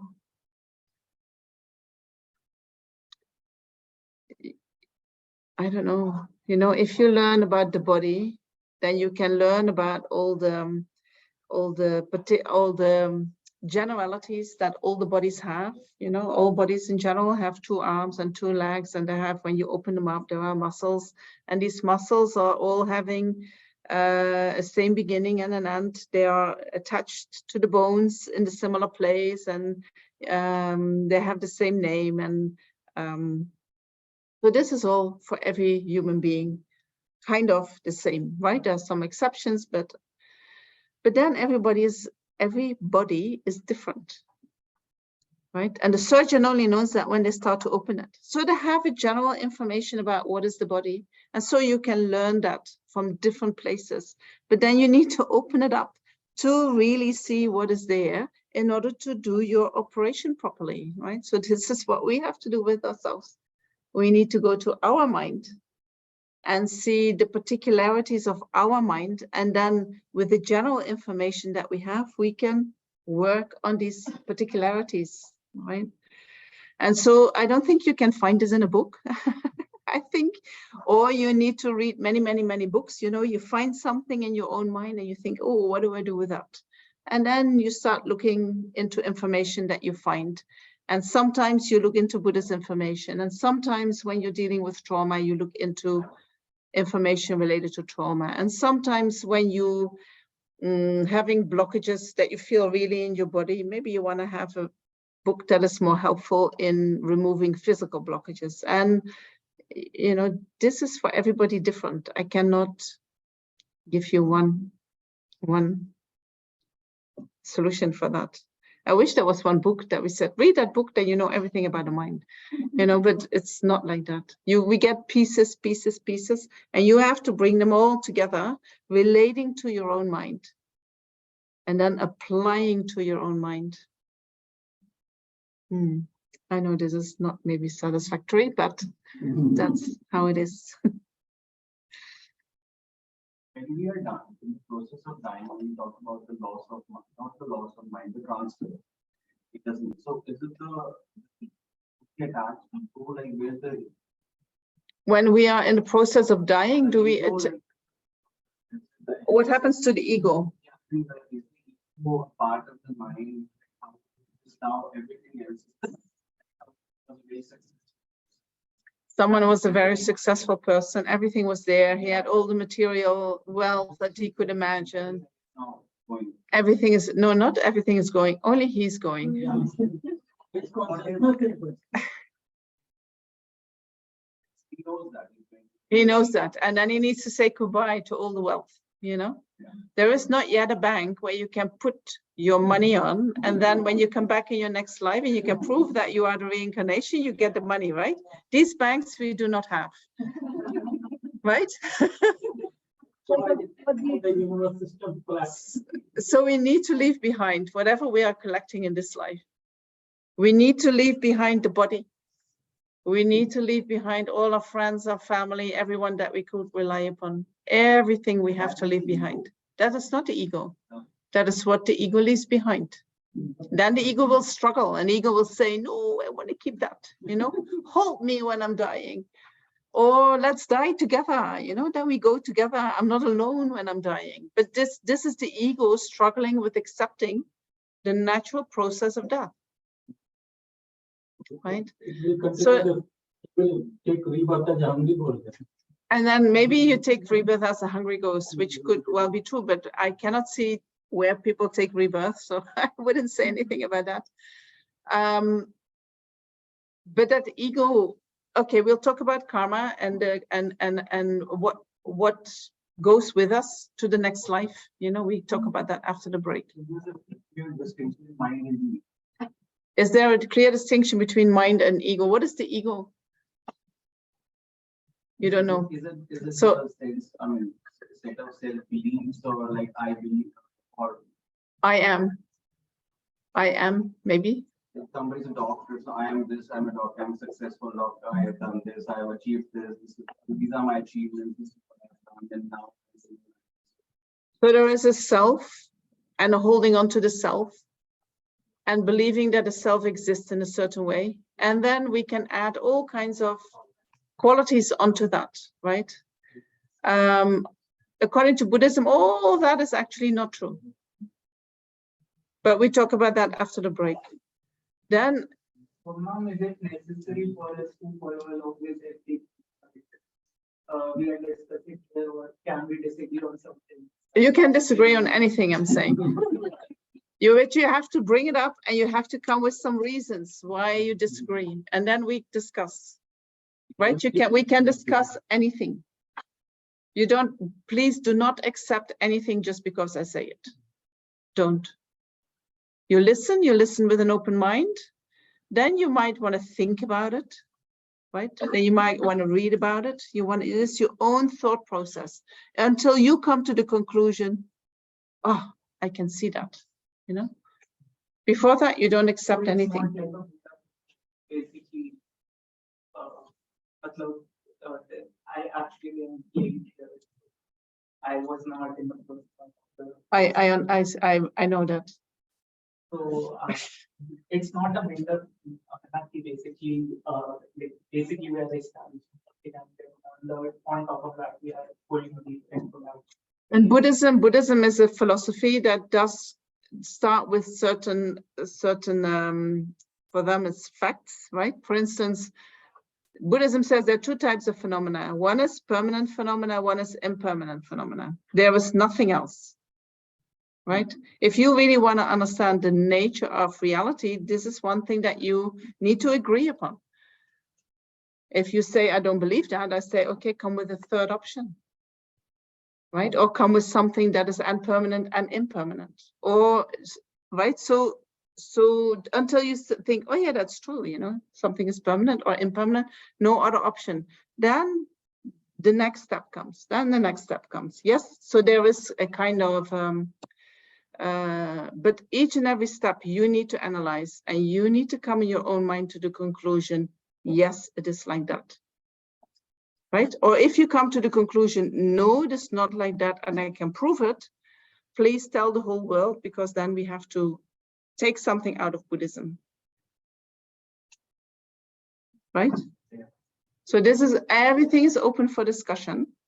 And it is mainly that we think about things, right? That we activate our inner wisdom. It's not so much like, oh, I believe this and I believe that. No, I don't, it's not really interested.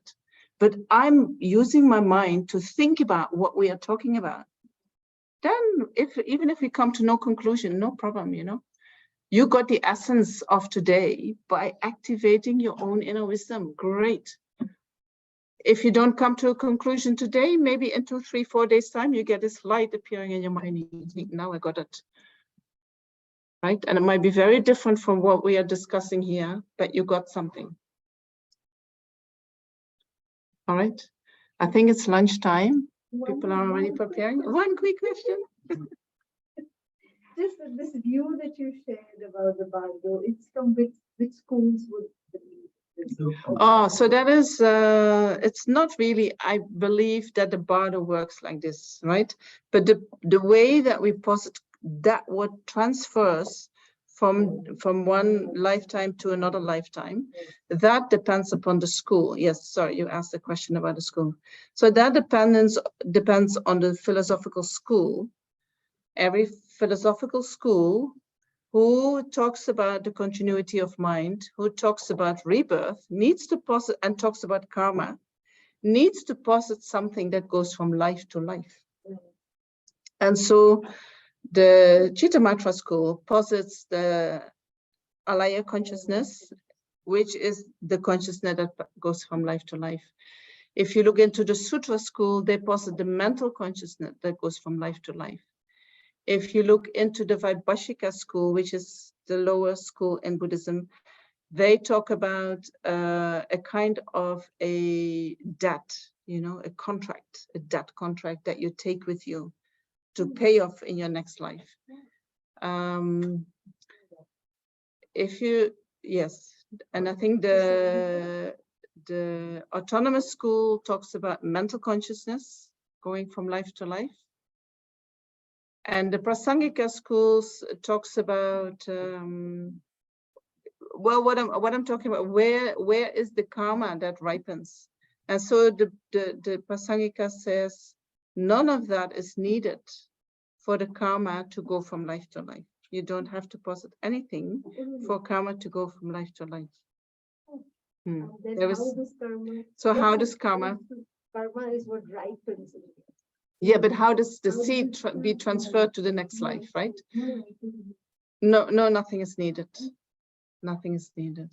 So that is a very specific way of the Prasangika, which is when I heard it, I thought, oh, this is how karma works. You know, that makes sense. But it's almost 1:10, and the lunch break is getting shorter and shorter. Are you okay with coming back at 1 o'clock, at 2 o'clock? Yes. Yes? 15 minutes for lunch? Okay, great. Yeah, so let's start moving. Do I? Yeah, I will pause that also. So yeah, for people on Zoom, we're going on a lunch break, and the Zoom room will be open, and I'm just going to pause the recording here, and we'll restart it later.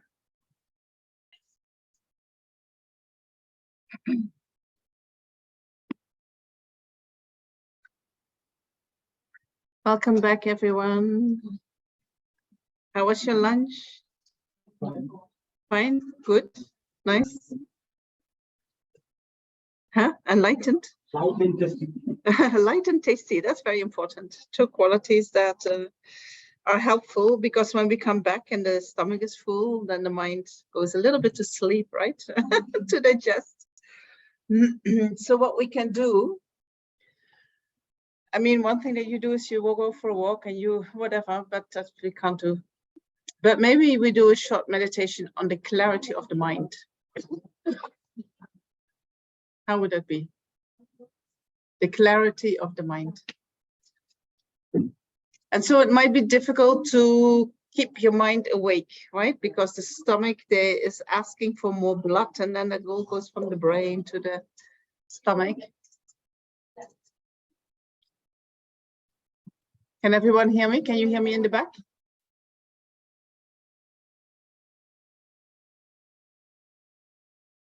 Can you hear me now? So people need to be, if people are quiet, can you hear me then? Yeah, we can hear you well. But this gentleman, he had trouble hearing me. Now, for some reason, I think it's a little noisy, but for the first time, it was perfect. Okay, okay.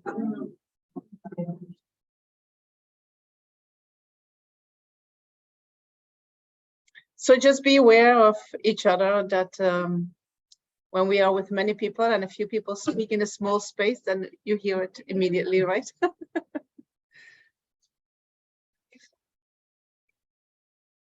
We'll take a minute.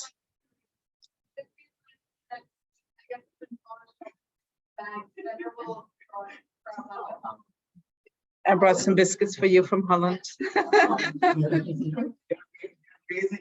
Very nice, huh? Ginger and cinnamon and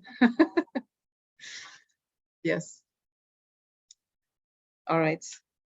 So just we're going to give ourselves a little bit of time and space to let the mind settle, to turn off all the mobiles.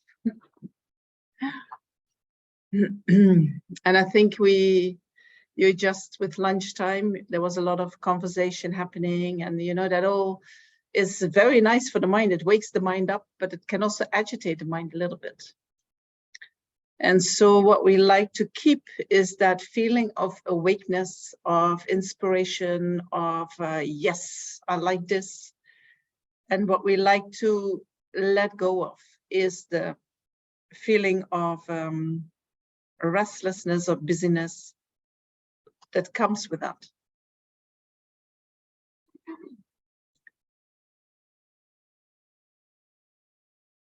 And so the best way to do that is to sit in your meditation posture.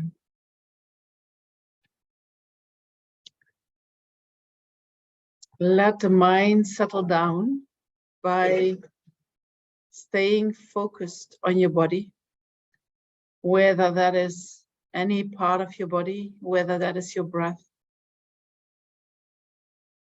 And while you let your mind rest on your body, you know, there is the danger that the sleepiness is going to come. Then that other part of you that is awake, that stays awake. It's like they separate a little bit. The part of you that is awake and the part of you that rests on the body. They're different aspects of the mind, separate aspects of the mind. And so it might be that in this meditation, because it's just after lunch, that we need to focus more on that aspect of the mind that is alert, that is awake, and more identify with that one than that aspect of the mind that we want to rest on the body or the breath.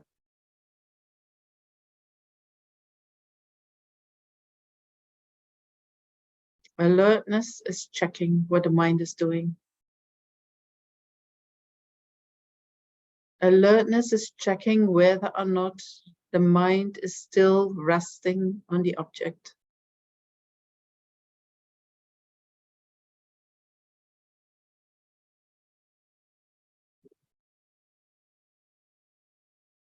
And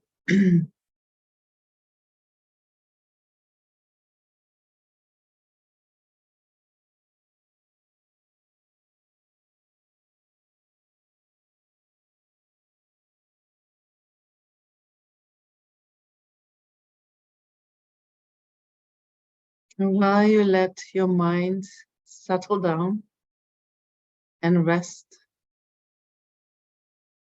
you stay completely awake.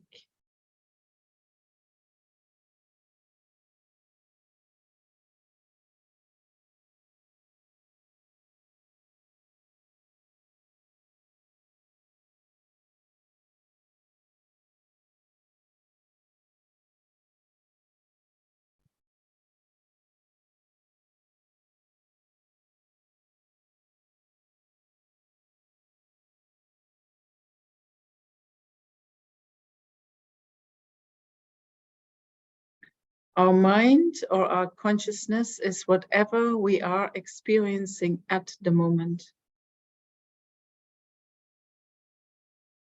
Our mind is all the sensations in our body, our thoughts, our feelings,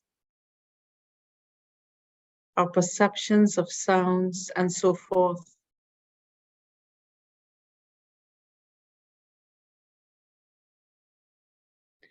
Mind is also the space in which these experiences arise.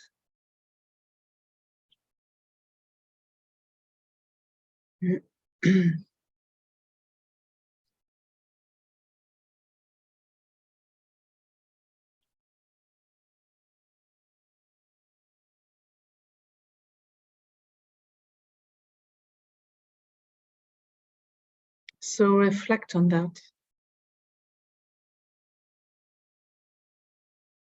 Whatever you feel, whatever you hear, label that as being mind.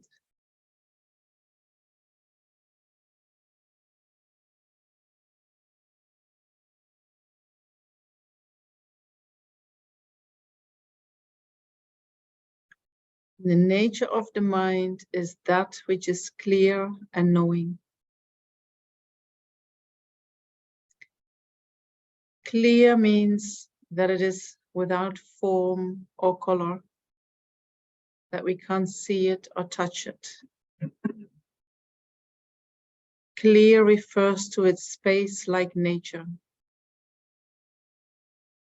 So focus your attention on this clear nature of the mind, that space like nature of the mind in which everything arises.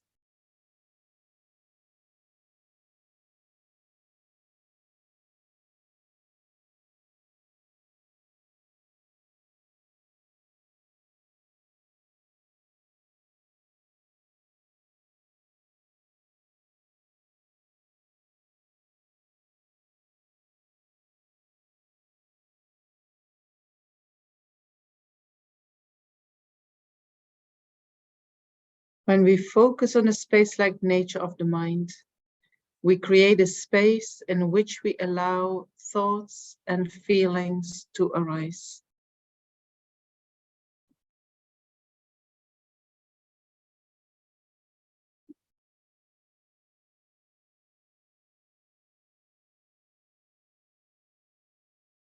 It is as if we step back.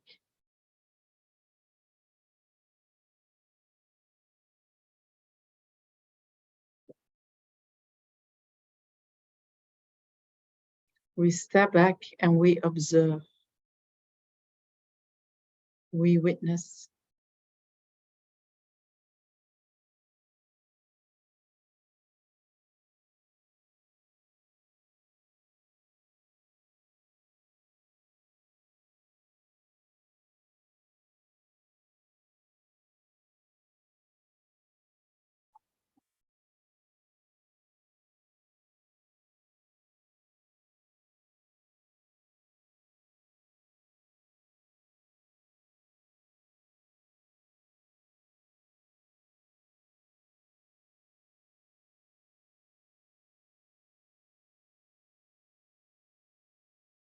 And so when we allow thoughts and feelings to arise, that means that we don't push our unpleasant thoughts and feelings away.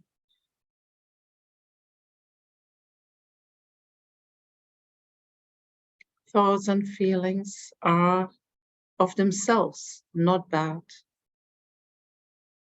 They are just thoughts and feelings.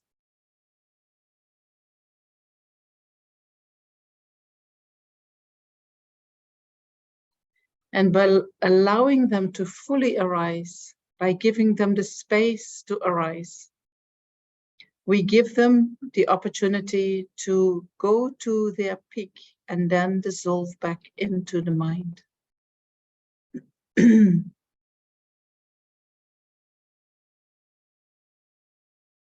Once a thought or feeling has dissolved back into the mind, it is exhausted and cannot arise again in the future. So while you're holding space for all your thoughts and feelings to arise, you contemplate this.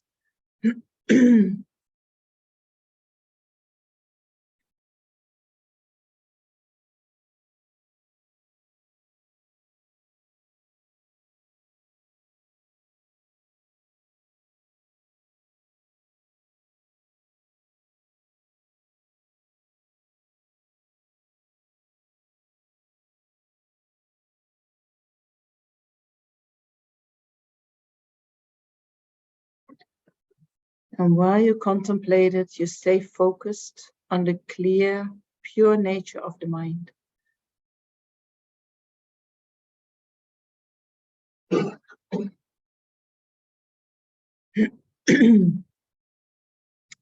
As if you are observing the blue sky and you see the dark clouds and you give space to the dark clouds with the knowledge that giving them the space and allowing them to grow as much as they want, that is the quickest and most skillful way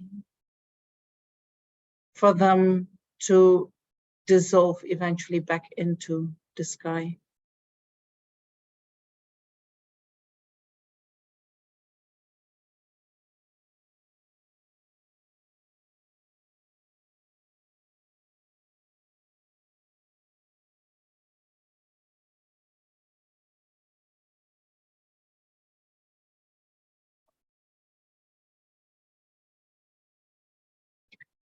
And when we give space to our feelings and our thoughts, we also do not follow the thoughts and feelings.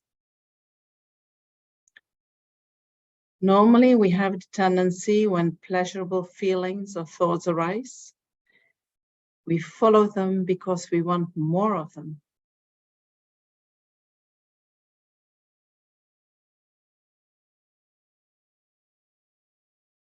Following them means that we try them to hold on to them so that they do not dissolve into the mind.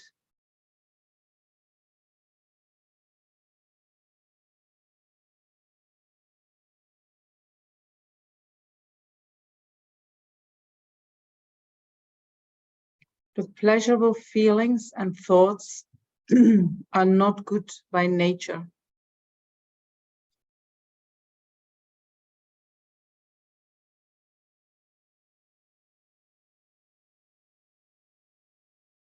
We hold on to them because we believe that that is the way to find happiness.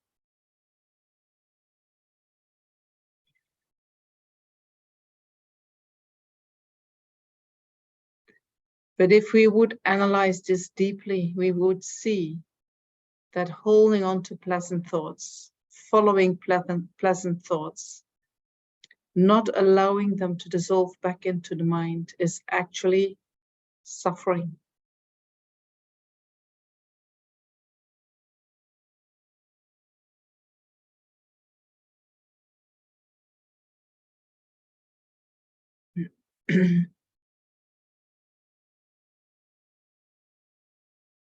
So what do we do with these pleasant thoughts and feelings?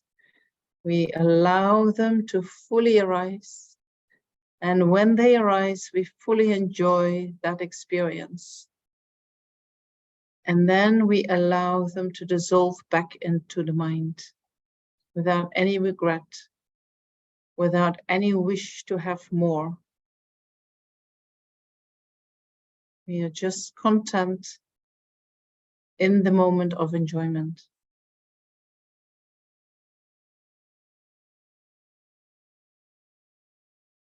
And while you contemplate that, focus on the clear light nature of your mind.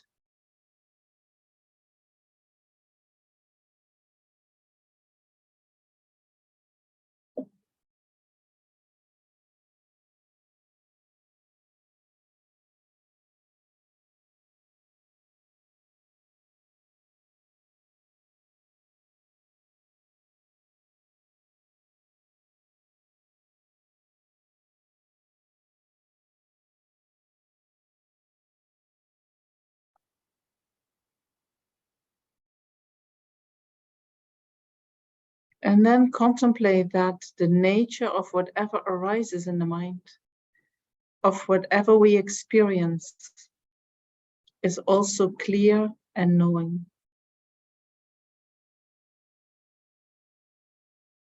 All our thoughts, feelings, and emotions have the same nature as the mind itself. They have no form, no color. We can't see them and we can't touch them. Also, they are like space.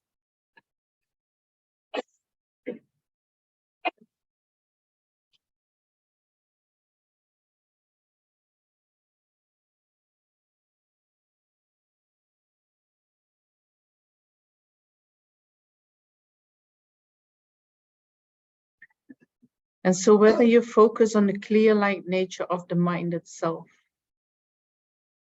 or on the clear like nature of whatever arises in the mind, that clear light nature, or that clear nature of the mind, is an infinite empty space. It is like an infinite empty space.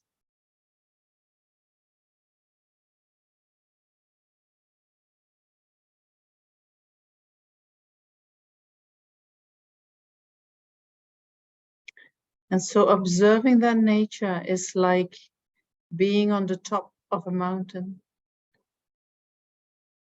laying down and observing that blue sky and completely absorbing it into it, becoming one with that blue sky.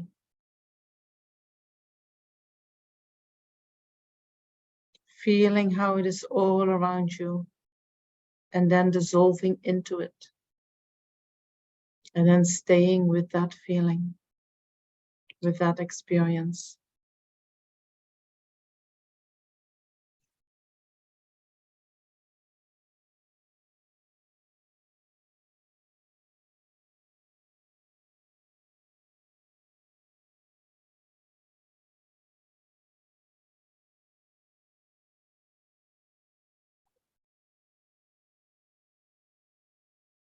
And let your mind expand, becoming faster and faster.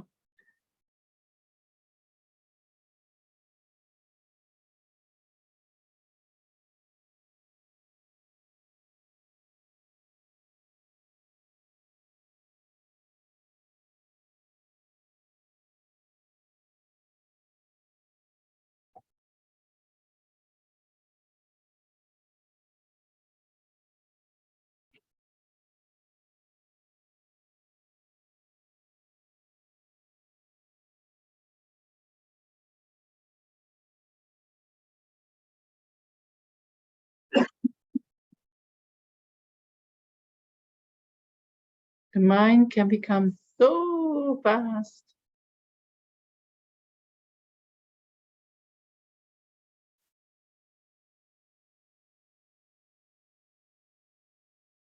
No limitation.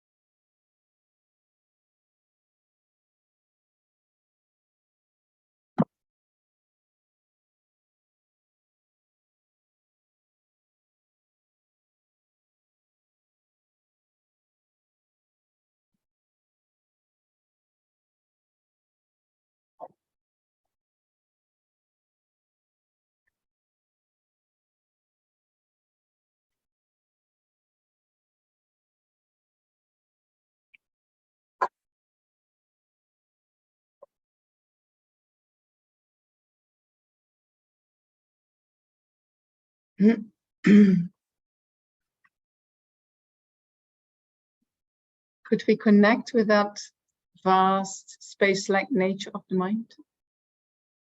How do you feel now? Do you feel different, or do you come back to your normal self, or My sky was not. you were My sky was blue, brighter or white. right or white? But how do you feel now? Very nice. Very nice. Like, Lighter. Clear. Light, clear. Vast. More present. Wow. Cool. Calm and cool. So many benefits, right? Just remembering the nature of the mind. And it's not that we're making anything up. It's something that is there. We just focus on something else. Right? Instead of on the clouds, we focus on the sky. Ah, feels so much better. Great. All right, so then we continue from this morning. And a few things that I would like to talk about. That are very important to know if we even want to think about living up to our own potential or starting to develop our own potential.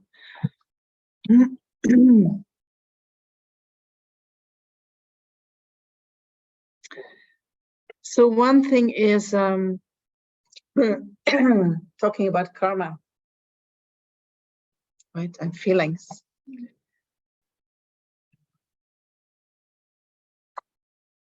So feelings are very important for us. Huh?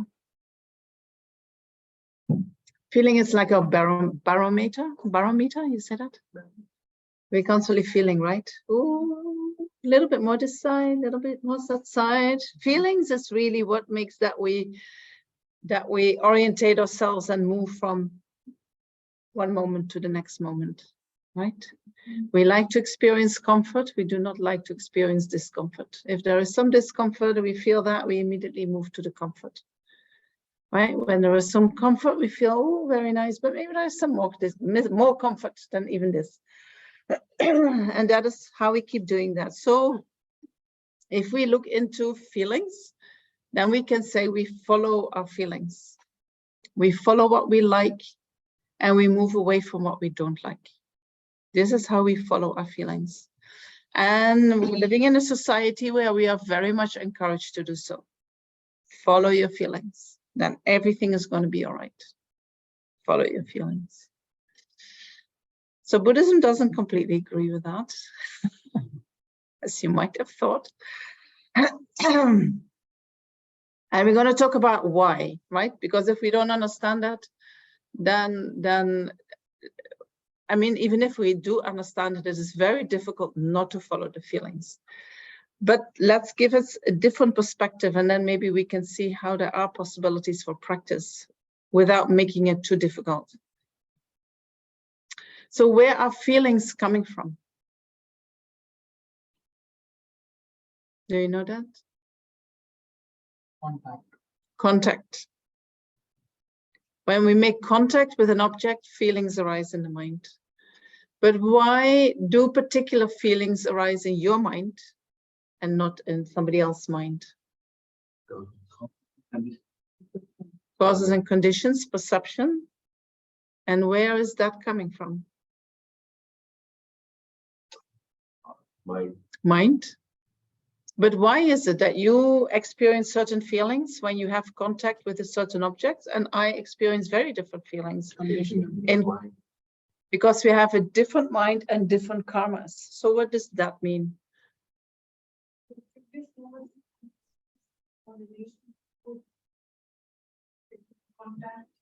Yes. So when we look into it's true, but I want to, of course, I want to go to something very particular, right? When we look into the physical world, then we say everything arises from causes and conditions, right? We understand quite well when we think about it how causes and conditions work in the physical world. But it is very difficult for us to see how causes and conditions work in the mind. If I feel something in a certain way, why do I feel it like that? Where is it coming from? What determines? Yes, causes and conditions, but what determines your causes and conditions? Yes, your perception, but what determines your perception, right? And then you mentioned karma. And so what is karma? Willfully done actions. And what about the unwillfully done actions?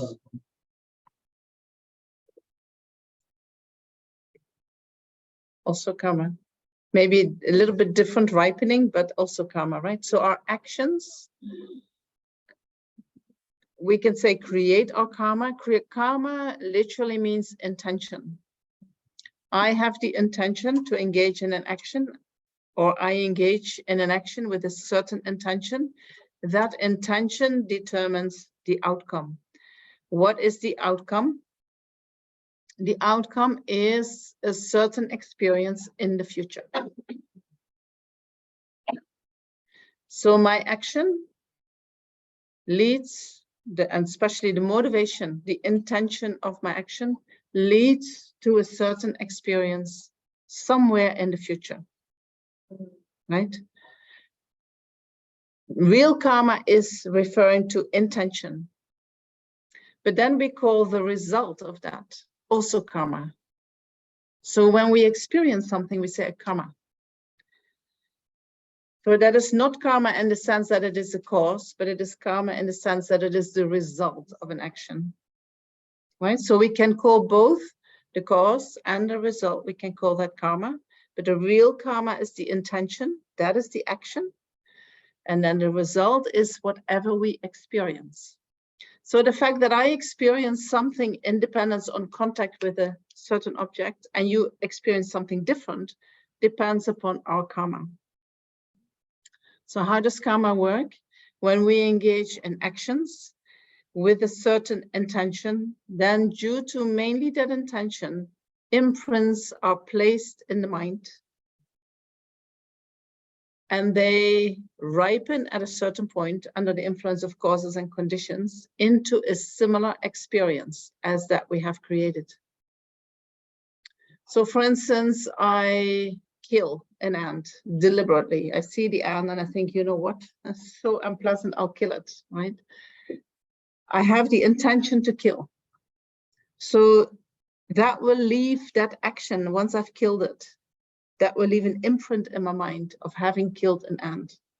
And if I do not do anything, that imprint will ripen and become bigger and bigger and bigger and bigger until the causes and conditions come together for that imprint to ripen into an experience, right?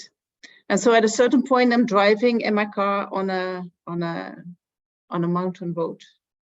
And then suddenly this rock comes down and squashes my car, right? What can I say? I did that with the ant. Here it comes back to me, right? I get killed. And then if I'm lucky, karma is finished, right? And so there are different ways that karma are described. Some people say, well, you have to undergo that 500 times. I cannot see that. I do not know that. But I do think that we all know that when we do good, good comes back to us. And when we do bad, bad things come back to us, right? And if we look into our life, we all know that certain things, they keep happening in our life. Why is that? They do not happen to others. They come back to us again and again. Oh, here I am again with this boyfriend. Same story, third time. What is that? You know, then we have to look, what is that in my mind that creates or that contributes to the situation again and again, right? So this is how we create karma and how we experience the result of karma. So feelings that arise in the body and in the mind are the result of karma. What do? Feelings come and we follow the feelings with our delusions, right? Not with our, I mean, when the wisdom mind is there, we do not follow our feelings. When the wisdom mind is not there, when pleasant feelings arise in the mind, automatically we follow these pleasant feelings. Oh, I want more of this. This is very nice. But when we investigate what happens in the mind, what kind of action that we are engaging in when we follow pleasant feelings, you know, first of all, we are not really mindful of them, right? I'll just have another one, but I'm not contemplating the nature of what I'm doing or the nature of my action, or And so we engage in actions under the influence of attachment, which create imprints that when they ripen, they lead to suffering experiences. Right? So we follow pleasant feelings with the wish to create more pleasantness, more happiness. But if we investigate, then the result of following attachment is actually suffering. Right? What to do? We do with unpleasant feelings. Unpleasant feelings arise. We have aversion. We don't want them. We push them away. Maybe we get angry. We try to protect ourselves from these unpleasant feelings. We want to separate from these unpleasant feelings. But then if we analyze the actions that we are using for that, we create more suffering for ourselves. So by following the feelings without any wisdom, right? Where are we going? Are we going to a better place or are we going to a suffering place? Suffering place, right? When we just follow our feelings without wisdom, we just go to a suffering place. That's bad news, isn't it? Because we are all doing this, right? Me included, we all do this. Happens automatically when there is no awareness in the present moment. Investigating, what am I actually doing? Why am I doing that? What kind of result is this bringing? Do I want this? If there is no questioning about my actions and how I engage in actions, the result that I'm going to create is suffering. And we all want to be happy, right? And we all want to be free of that suffering. So following the feelings is not the right way to go. So then what do we do? How do we find real happiness? How do we even find the happiness of samsara? You know, how do we find the pleasures of samsara? Where are they coming from? Do you know? Who knows? You know.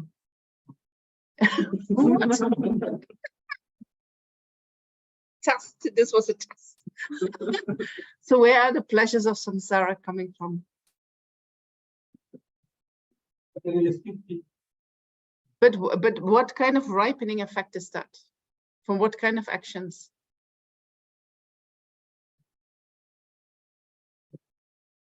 I put you on the spot, I'm sorry. Who knows?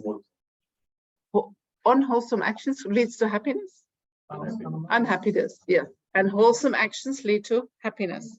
So if we want to have the experience of happiness, and we would engage in virtuous actions, then the result will naturally ripen in the future, right? We don't have to worry. We don't have to run after our happiness.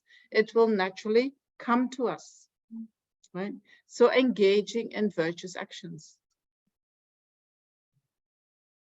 right? So if we change the focus from our feelings, I just want to feel good, to our actions and say, as long as I engage in virtuous actions, when I keep bringing my mind to a virtuous state of mind, I can be sure that that is going to lead to happiness. Right? So it's not that we give up the happiness, we keep the happiness, very important, right? We all want to be happy, nothing wrong with that, but we change the method.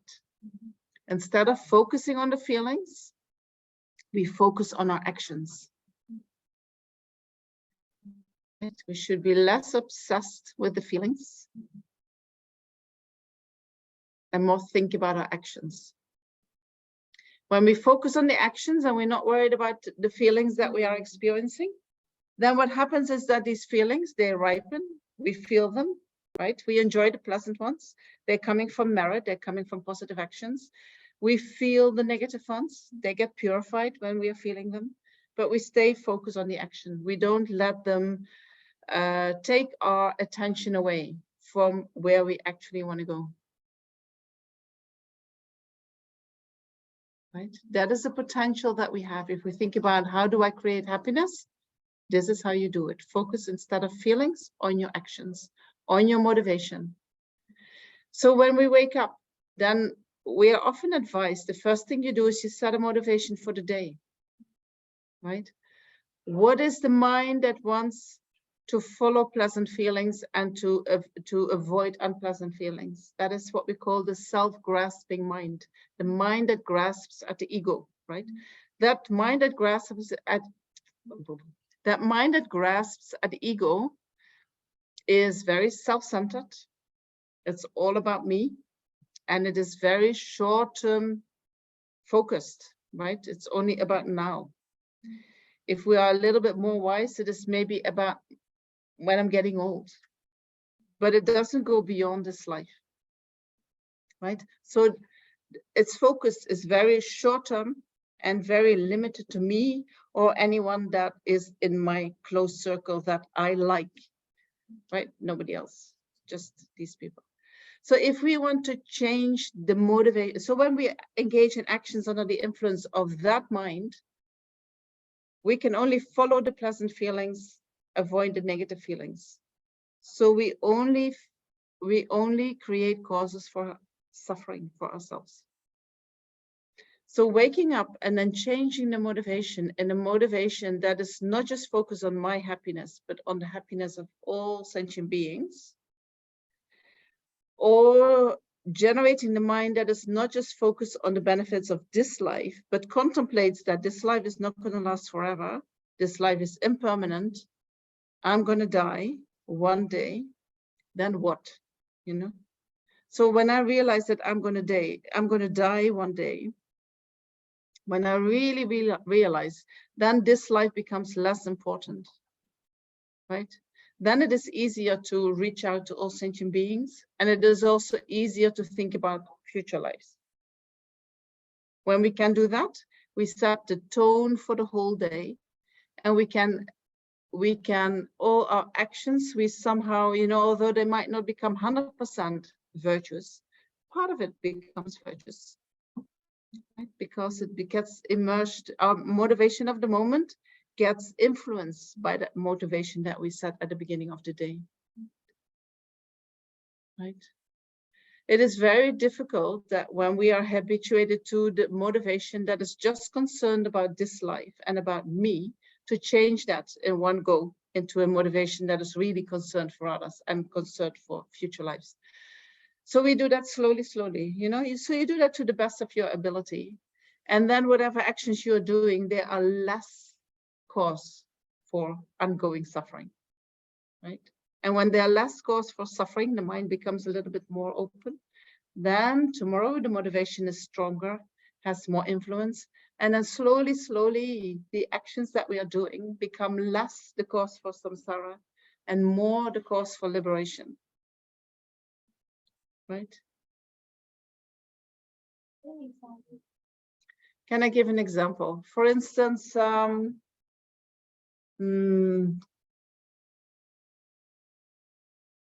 having the habit of killing mosquitoes, right? They're so annoying. Even if you have one in your room, you can't sleep, right? How dare they to disturb me in my sleep? I'm just giving you an example, right? So what I do is I kill that mosquito, then at least I can sleep well. When I start realizing that killing that mosquito is actually a cause for me to experience suffering in future lives, I might decide to do something different, you know? And so I might set up the motivation. I'm going to try. I really do not want to do this act of killing anymore. And then you are in your bed at night and you had a very hard working day and there is this mosquito. And you manage to 5 minutes not kill it. And you work really hard in your mind. I'm not going to do it. I'm not going to do that. And after 5 minutes, you say, what? I just killed it, you know, mosquito gone. And then you think, oh, bummer. I need to make my mind stronger, right? That I can bear that sound of the mosquito, that I can bear it when they sting me. And so you try to develop more determination not to do it. You try to come up with all kinds of reasons why it is not such a problem when the mosquito stings you. You try, I mean, even if you say, okay, I'll make sure that the mosquito doesn't come anymore in my room so that I don't have to kill it. Whatever action you're taking, so that you don't have to engage in that, you know. Then slowly, slowly, you maybe get to the place where you can bear that mosquito, even if it takes you 3, 4, 5 hours of your sleep. I'm not going to do it. I'm not going to do it, no matter what. Or you say to the mosquito, you know what? Here is my body. Take whatever you want. Because you know, once they have taken what they want, they also go to sleep. Then at least you also can sleep, right? Stop fighting the mosquito. And so then slowly, slowly, you can maybe get to a place where you feel like, I really do not want to kill them anymore. And you manage not to do that. Right? Then your action becomes more virtuous, more virtuous, more virtuous. And it is very funny, if you really do not kill the mosquito after that, they do not bother you anymore. Either, you know, sometimes you hear them, but then you don't get disturbed, or they stop, or they don't appear in your room, or right? Only when they come.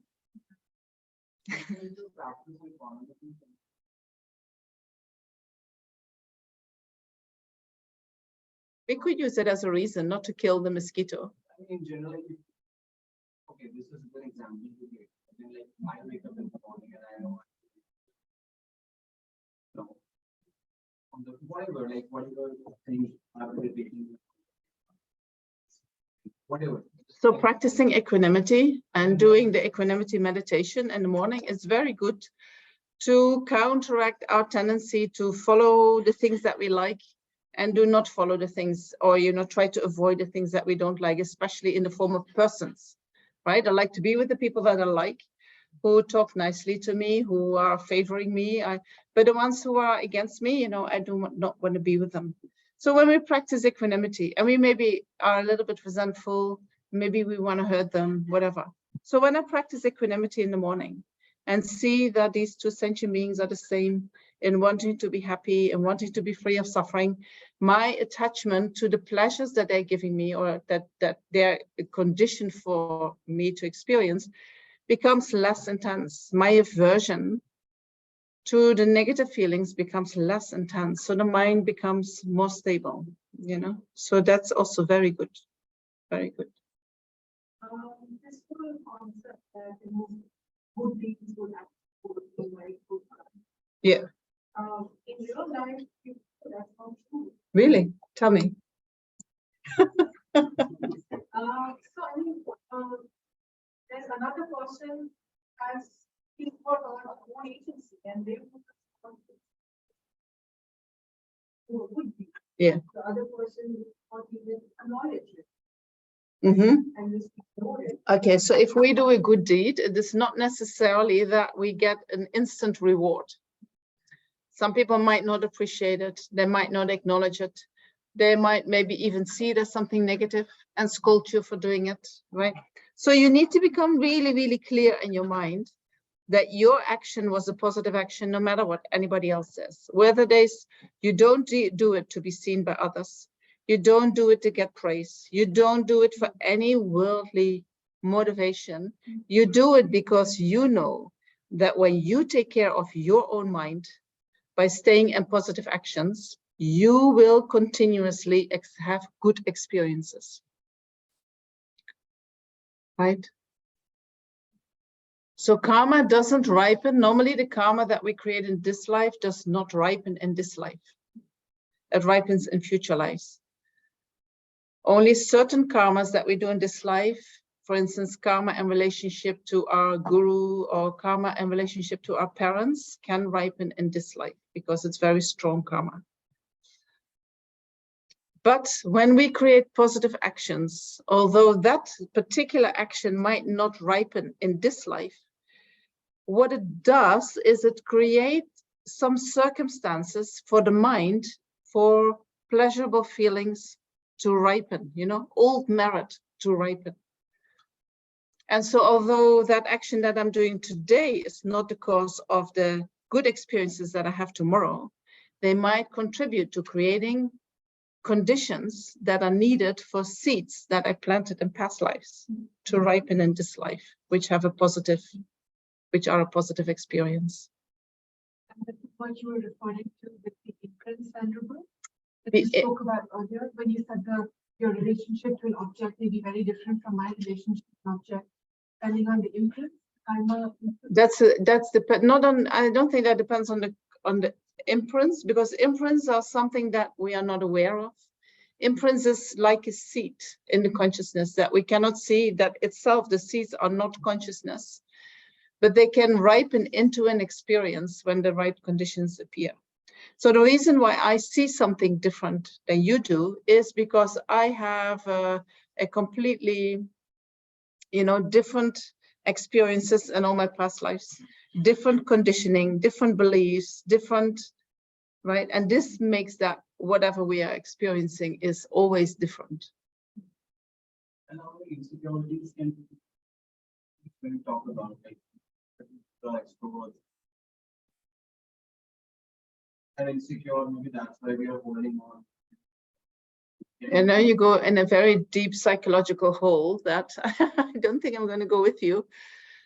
The mind, the human mind, any mind is so complex. And to really understand where what is coming from is very, very difficult.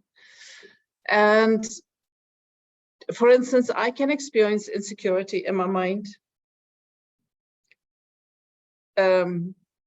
as a result of some traumatic experiences that I had as a child. I have these traumatic experiences in my childhood due to some karma. These parents who are inflicting this harm, I have them due to some karma that I created in past lives, right? I can also be born with that insecurity, which means that it is coming from a karma. So we can call everything that we experience karma, but to say where is it exactly coming from, that is our own internal work. When we suffer from insecurity, we can see in what kind of actions do I engage, right? How much insecurity do I cause in other people? For instance, if I'm insecure, I like to make other people insecure because that gives me somehow some more security, right? Could be. Right? This is what we do, right? So in order to feel good, what we are suffering from, we are inflicting on others. So that we are not the worst. We are somehow, this is what we do, right? So then if you want to change your own insecurity, instead of making that other person insecure, do something that makes that person secure and say, wow, I really like what you're doing. Wow, I really support you in what you are trying to do. And so when you start doing that, that karma will come back to you and you will become more secure, right? Not instantly, the karma. Not instantly. No, nothing will happen instantly. Any change in the mind takes time, We are like a tree. It's not that we water the tree and the tree becomes big, right? We water the tree and it looks like nothing is happening. Now we need to water it again and again and put it in the light and create all these conditions. And then slowly, this tree is growing this much every year, right?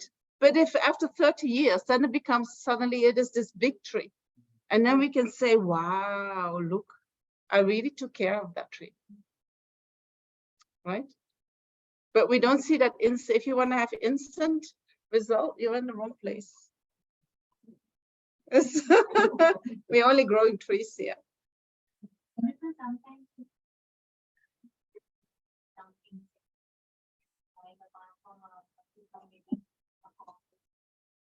When we say a mantra in order to relieve from the Suffering or the form he is in, would that help? So what do you mean that there is an insect and you give first a mantra so that they become liberated and then you kill them? You mean that? Or but you still kill them, right? For your own interest. And you say, okay, I want to do some damage control. So I say a mantra that maybe that is going to help that little creature goes to a higher rebirth or a better rebirth. But you still kill, right? The intention is there, and that intention comes back to you, So to really abstain from killing is not easy, especially with these little things,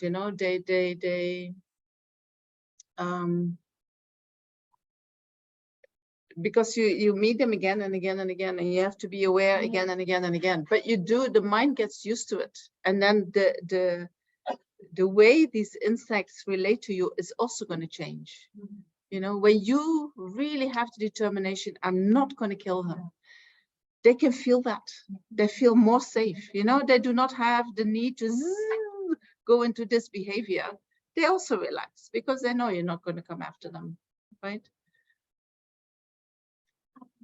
So these are like everyday actions on how we conduct ourselves. Yes. But since we don't have a path to life and we have to envision it, we are still desire driven in the everyday. Let's say desire for a relationship or financial stability. And these are still feelings, right? Like to pursue all of these goals. Are we not, So how do I do that? How do I do that without making it non-virtue? So when you set up the first motivation of the day as a virtuous motivation, that it is not just about you, you know, then maybe after some, of course, you know, in this, like, we cannot just say, okay, then I don't care anymore how much money I make, and then I don't care anymore where I live, because we do care. You cannot just eliminate that attachment. So I'm not saying you should change that, but I do think when you set up every day a positive motivation, then slowly what you are doing for your day-to-day life, you're also going to see that through a different light. And so then when you say, okay, I want to make money, then maybe you come to a place that you say, you know what, I'm going to give 10% of the money that I make, I'm going to give that away to other sentient beings who are suffering. This is my contribution to the well-being of sentient beings, right? Great, make your money and give it to others, right? It's wonderful. Then you have a different motivation. You do the same activity. Yeah. And so we have to be a little bit creative with that, right? And don't beat ourselves up for if you say, oh my gosh, you know, I'm just creating causes for suffering. Yeah, this is where we are at. But at least we know now, and we have some tools that we can slowly change that. And the fact that you are willing to change that is already such a huge motivation that has such positive effect on your mind. You know, then slowly will change the mind. The mind will change. Okay, yeah, last one, and then I continue. Otherwise, I can't finish. The rodents in the kitchen. Say We need to eradicate them. the cockroaches in the kitchen, we need to eradicate them. Yes. Yeah. The lizards. The lizards or the cockroaches. All of it. All the creatures in the kitchen. All the creatures in the kitchen. This is what we have been convinced of, right? We need to completely make everything sterile around us. No bacteria, no viruses, no nothing. Everything sterile. Yes. So, I mean, this is my personal opinion, right? This is not what are we made of? Atoms, nature. We are made of that same nature, right? The atoms of my body are very similar to the atoms of these bodies of these creatures. And what I'm going to do is I'm going to disconnect my atoms from any of that by making it sterile. I disconnect me from my nature. Right? If I don't have that. Huh? I will fall sick. If I don't, I will fall sick. This is questionable. They spread disease. Is that really true? Science says that. Which science says that? The real science says that. So we have to check if that is really true. You know, this is what we have been told. And so this is what we have been told, and in the independence on that, we are buying many chemical products because we believe that. Oh, if I don't exclude nature from my life, I'm going to be sick. I would say, don't you think you're going to get sick when you exclude nature from your life? Possible, right? So these are different ways of thinking. Do I say, when you have thousands of cockroaches in your kitchen, just let them run? No, I'm not saying that, right? But we have to look into, I think, if we want to realize our own mind, if we want to realize the Dharma in our own mind, the potential of our own mind, in order to realize that, we're going to realize our own nature, right? We depend on the nature of the body. And if we're going to mix that nature of the body with a lot of chemicals, how can we realize the nature of the mind? I don't know how, right? And if we separate that nature of the body with nature, how are we reminded of our own nature, right? So we're putting all these divisions in our mind, which I think are actually not division. You know, we should not divide that. If we really want to realize the nature of the mind, walking barefoot on the mud is better than walking in shoes on the street, right? Something happens in the body when we walk barefoot on the mud. And when that happens in the body, also something happens in the mind, right? What do? We cover nature, we put on shoes, we feel nothing anymore. Then we chop the nature from everywhere in our house, right? Also, we fall sick not because of that. We fall sick because We do the real cause of sickness is karma. That's true. people experiencing, you know, Yes, and when we Same make weather, animals same sick, that conditions. sickness will come back to us, right? same conditions, same animal, I mean, same condition. Fall sick, but doesn't fall sick because Hmm. And the way we treat animals, we will be treated, right?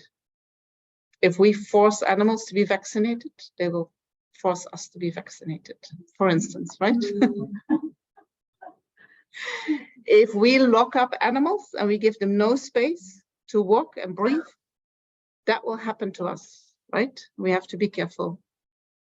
Lama Zopa one time he said, oh, when Westerners discover karma, they're gonna regret. They're gonna regret their actions. You know, we do not know what we are doing. We do not realize what we are doing, you know. We have forgotten what it is to really take care of ourselves in a healthy way. Yeah, and I'm not saying we shouldn't have hygiene, you know, but there is hygiene on many levels. Yeah. I just sometimes I keep talking when I go here. All right, let me go back to what I still wanted to talk about.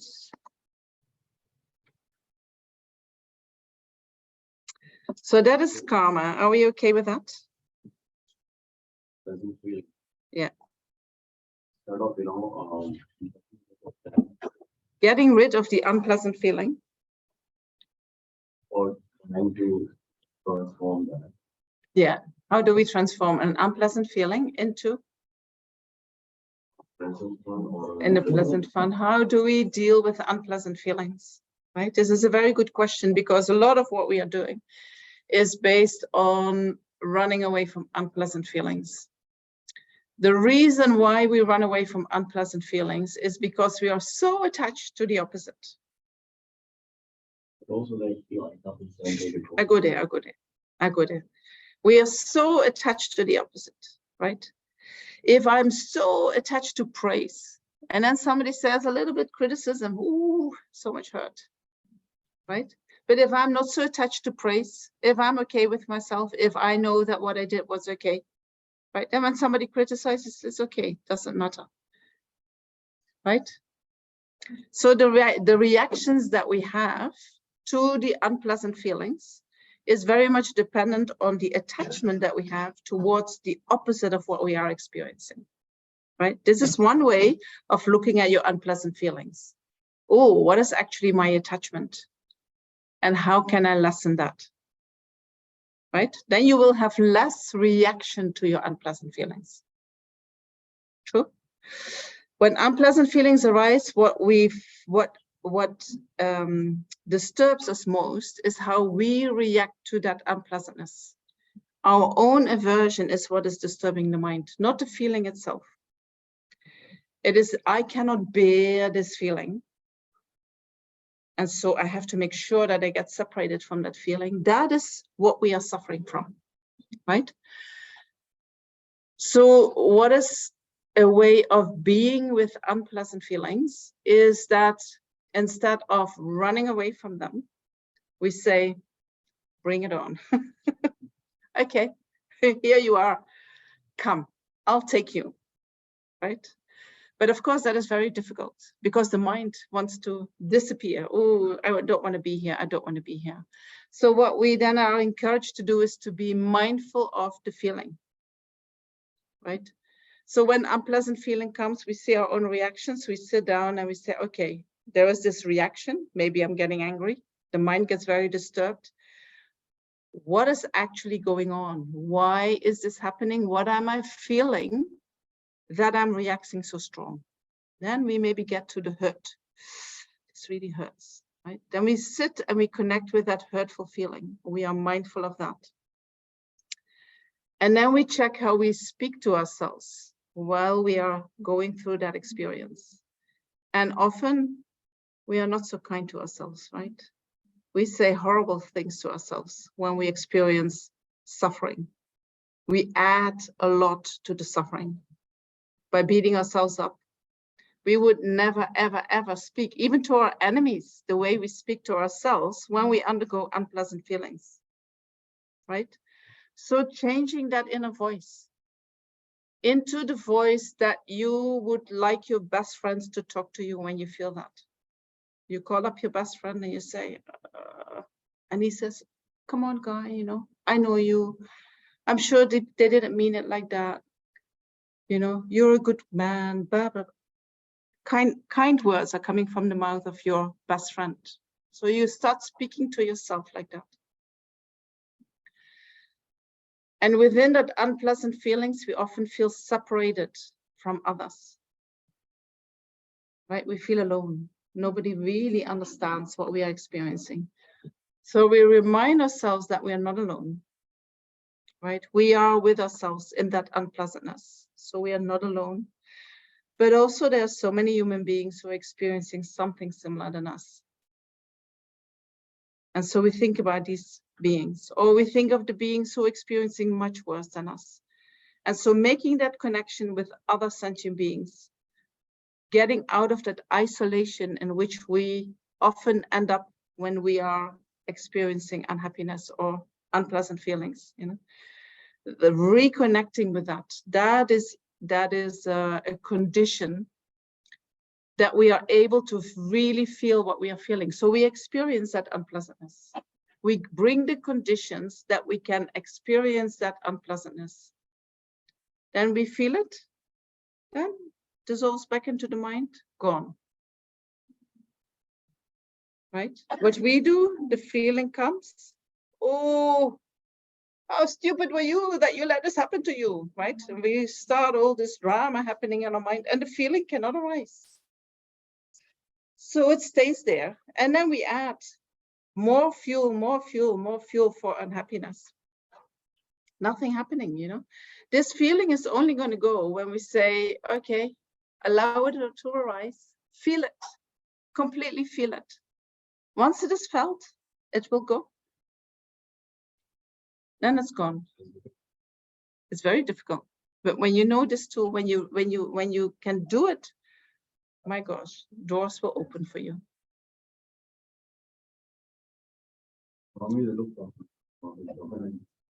Huh? These feelings look permanent, right? They're not going to go away. But what is not permanent but everlasting is our comment to the feeling, or our comment to ourselves while we are experiencing that feeling. The feeling itself, every feeling is impermanent. As soon as the feeling reaches its peak, every feeling will dissolve back into the mind, will disappear. But as long as we keep pushing it, we make it kind of permanent. So when we have trauma, we have experienced something that is so painful that we feel we cannot really feel it. And so we separate ourselves from that somehow. And so if we can be not aware that it is there, right? Sometimes we are walking with trauma, we have no idea that that trauma is in our system.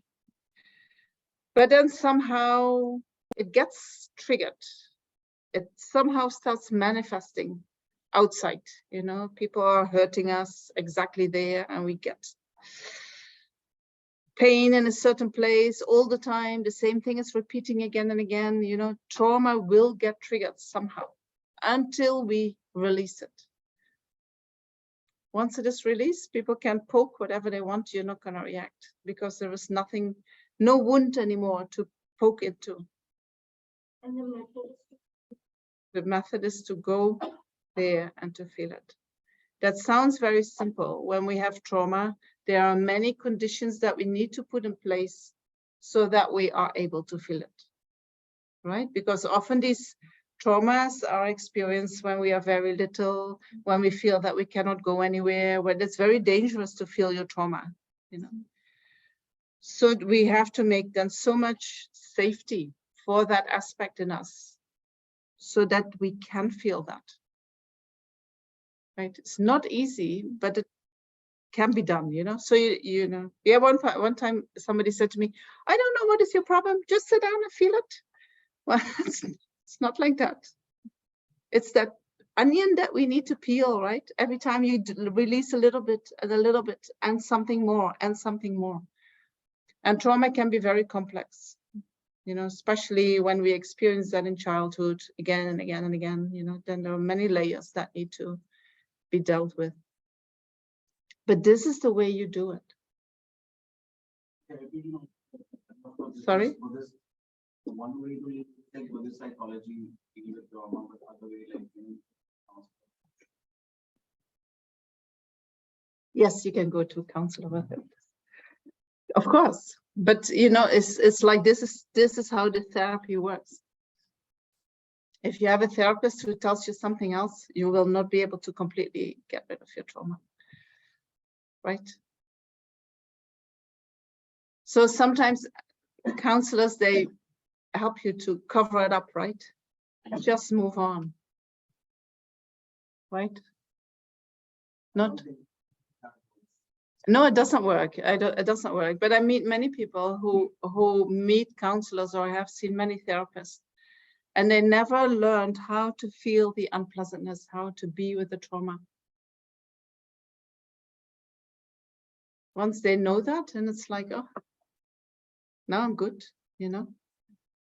I cannot take away the experience, but I can take away the blockage that we have created independence on that experience. It takes 90 seconds for people to subside. Who said this?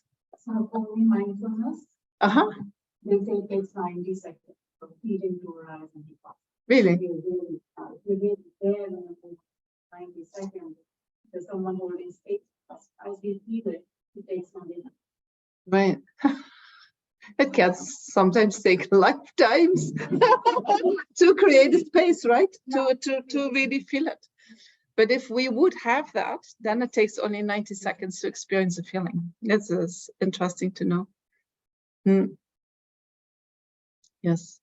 But I don't want anyone to beat themselves up because they do not know how to be with their unpleasant feelings, right? If you have trauma, look for people who can really be with you and who can really hold that space for you with loving kindness, with compassion, so that you start feeling safe, you know, and have the space that you can release these feelings.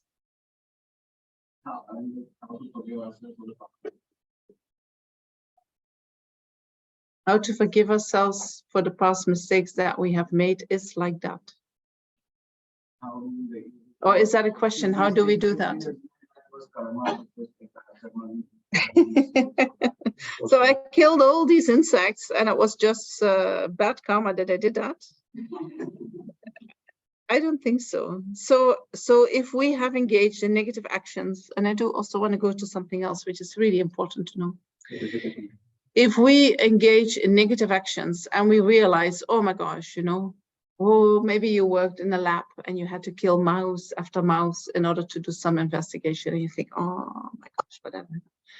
Do I have, maybe I was for my work, I didn't know, so I didn't really create a karma. No, you did create a karma, right? Under the influence of ignorance, under the influence of not knowing. So then in Buddhism, we say these imprints that are left on our mind stream of having killed these animals, maybe which will ripen one day in a very negative experience for you, you can purify this karma, right?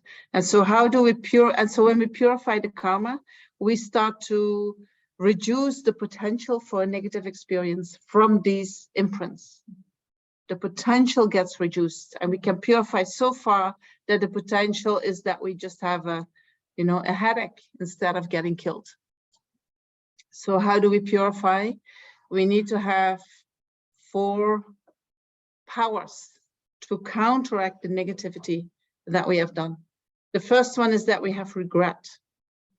Regret means that we understand, oh, holy moly, this negative action is going to cost me a lot of trouble in the future, right?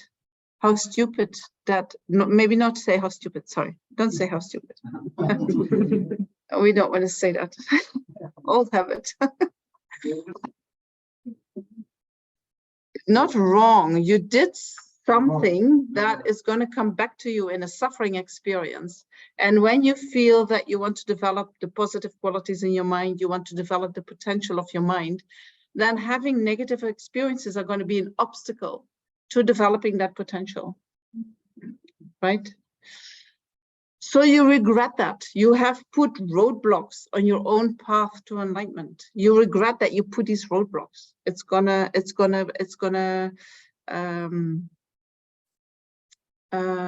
slow me down, right? It's going to cause problems on my way. So that's my regret. Then I need to take refuge. And in Buddhism, we take refuge in Buddha, Dharma, Sangha. And that is a whole other teaching. We take refuge in Buddha, Dharma, Sangha, and we visualize all sentient beings around us, generating the mind that we want to be of benefit to all these sentient beings. So that counteracts the wish that we had before to harm sentient beings, right? Now we have the wish to benefit these sentient beings. Then we need to do a remedy. We need to say mantras, recite sutras, do other positive virtuous actions that purifies this karma. And then at the end of that activity, we make a strong resolution and we say, I'm not going to do this again. And maybe in the beginning, when we have a habit, it is difficult to never, ever, ever do that again. But you can say that I can do it for 5 minutes, or I can do it for 1 day. I'm not going to engage in that action for 1 day. And then the next day, you make that same determination. I'm not going to do it for 1 day. And then you change your habit, right? And then in dependence on that whole activity, you dedicate a merit to the happiness of all sentient beings. Right? So these are the purifying powers. And we normally do that every evening. We check what kind of negative actions do I have involved, do I have engaged in? I purify these actions in this manner. What kind of positive actions have I involved in? I rejoice in all these positive actions because they are going to be causes for happiness in the future, you know, oh, wow, I'm going to enjoy my future. You know, we normally do that before we go to sleep. And we repeat that every day. And then slowly, slowly, the mind starts changing, you know. Your behavior starts changing. And it can also be that you start to discover other layers of your mind, you know. So maybe in the beginning you think, I'm quite a good person, you know. I'm just sometimes killing this mosquito. But other than that, I'm a very good person. And then you start to stop killing these mosquitoes. And then you think, oh, the tax form, actually, I'm always lying on my tax form, or whatever, you know, you discover other negativities. It is not easy for human beings to see our negativities, right? We all want to be good human beings. We all like to see ourselves as good. And when there is something negative, we either have an excuse or we push it away like that doesn't exist. Right? We pretend that didn't happen, or we cover it up, or we find it difficult to see that not every aspect of us is virtuous, right? And in essence, we are all good human beings, right? We all have this Buddha potential. which has the potential to become fully enlightened, which has the potential to develop loving kindness and compassion for all sentient beings. So we do have that inner goodness. But at the moment, our mind is also clouded. And due to that cloudedness, we have this self-cherishing mind, this self-grasping mind, this self-centered mind, which reacts with attachment to what we like and with aversion to what we don't like. And out of that attachment, aversion, and ignorance, we engage in negative actions, right? And only when we can see them for what they are, we can purify them, right? If I say, I didn't really do that, I cannot purify that action. I can never change that action, right? But this is very, very difficult for human beings. You know, every war criminal will say, I was not there. I don't know what you're talking about. I didn't do anything, right? Because it's so painful to acknowledge. I did cause suffering to somebody else, you know, it's painful to feel that. But we need to do that if we really want to change the mind. All right. All good. Can I move on? I have one more thing that I need to tell you, which is about perception, how the mind works. So we have 5 sense consciousnesses. We have 5 sense consciousnesses and we have a mental consciousness. The sense consciousnesses, how do they perceive their objects, right? Take my eye consciousness. I see the cup. When I see the cup, I see everything of the cup. I see the shape, I see the colors, I see the motifs, I see the decoration, I see what is in the cup, I see the impermanence of the cup, I see everything. I see its nature, I see its conventional nature appears to me. I might not be aware of all these aspects, but they all appear to my mind. They all appear to my eye, sorry. They all appear to my eye consciousness. That is the sense consciousnesses, how they engage with their object. Then we have mental consciousness. Mental consciousness can be direct perception, which we all have the potential for, but most of us never have any access to the perceptual mental consciousness. Most mental consciousness that we have is conceptual. All our conceptual thinking, we think in the form of concepts. So when I have a cup and I make a concept of this cup in my mind, an image of this cup in my mind, what my mind does is it excludes everything except this cup. So the cup appears to my mind by excluding everything else except the cup. When my eye sees the cup, everything, all the qualities are included. When my conceptual mind sees the cup, makes an image of that cup, all qualities are excluded, right? And that image in my mind, the image itself is permanent. The image only shows cup, so it's unitary. And it seems to be that that cup exists independent of anything else. Just cup has no relation to anything else. Well, this cup is impermanent. It is made out of many causes and conditions. It is dependent upon these causes and conditions. It is dependent upon the name that I give to the cup. And this cup has come into existence due to many causes and conditions. Many parts create this cup, right? So it is dependent. It is a complex of all parts that come together as one object, and it is impermanent by nature. My conceptual consciousness sees completely the opposite. It thinks this cup is permanent, unitary, and independent of anything else, right?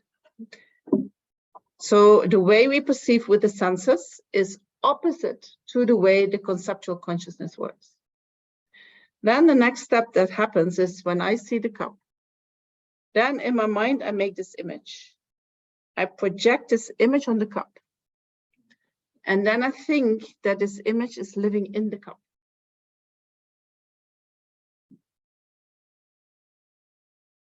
Right? So what I see is a cup which is more permanent, independent, and unitary than it exists in actuality. Right? I even believe that the image that I have in my mind of the cup is the same as this cup. Not only permanent, like it's the same cup, same reality. We believe it's the same reality, but this is physical world. This is mental. This is a positive image.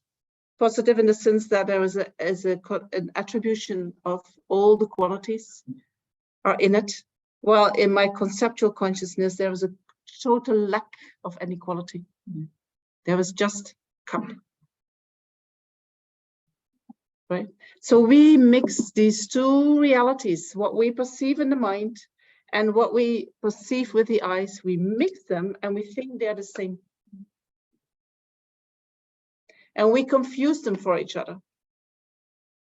So this is why we hold on to things being more permanent than they are in actuality, right? Somebody dies and we say, how is that possible? Well, it's impermanence at work, right? If we realize impermanence, we would know that somebody will go. But we hold on to permanence. Yeah, I'm mentioning like a top. I go to the market to buy. I have a mentioning which I'm looking for something, some of this design or something. So certainly one attracts my eye. Starting like there's something, I have an image in my mind. Now I see something. And then we think, oh, there is the cup that I have in my mind. And we think the cup that I have in my mind is that cup. No, they're not the same thing, right? They're not the same thing. I'm projecting on that way, how does it come in? Yes, you project that mental image. So that projection of the mental image that we have about something goes so quick, you know, it's like next moment. It goes like this. We're not even aware that we are doing it. But because we are doing it, we perceive whatever there is in the world, we perceive ourselves we perceive that we have a nature which is opposite to the nature of everything, to the nature of ourselves. So instead that I see that I'm for instance, this is cup, right? I see an object appearing to my mind. Then my mind organizes somehow that it excludes everything except this cup. And then my mind calls it a cup. The name cup comes from my mind, and I impute that onto the cup. Then, next second, I believe this is a cup. And we do not realize that cup comes from my mind, imputed onto this. But how it appears is that cup exists right here. Right? When we go outside and we see a car, we believe that is the car. But in actuality, car, that object that is there, if we start analyzing the object and we take all the parts aside and I say, is this the car? Is this the car? Is this the car? What we see there, all the parts of that, there's not one part that we can call car.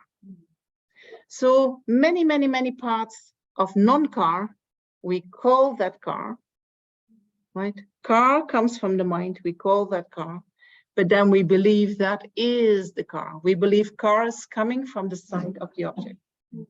Well, actually, that is coming from our mind. But I have to give it a label. You can't say it's a glass. No, I'm not saying that the process is wrong. What is wrong is that we believe that it's the same thing. I'm not advocating of not naming anything anymore.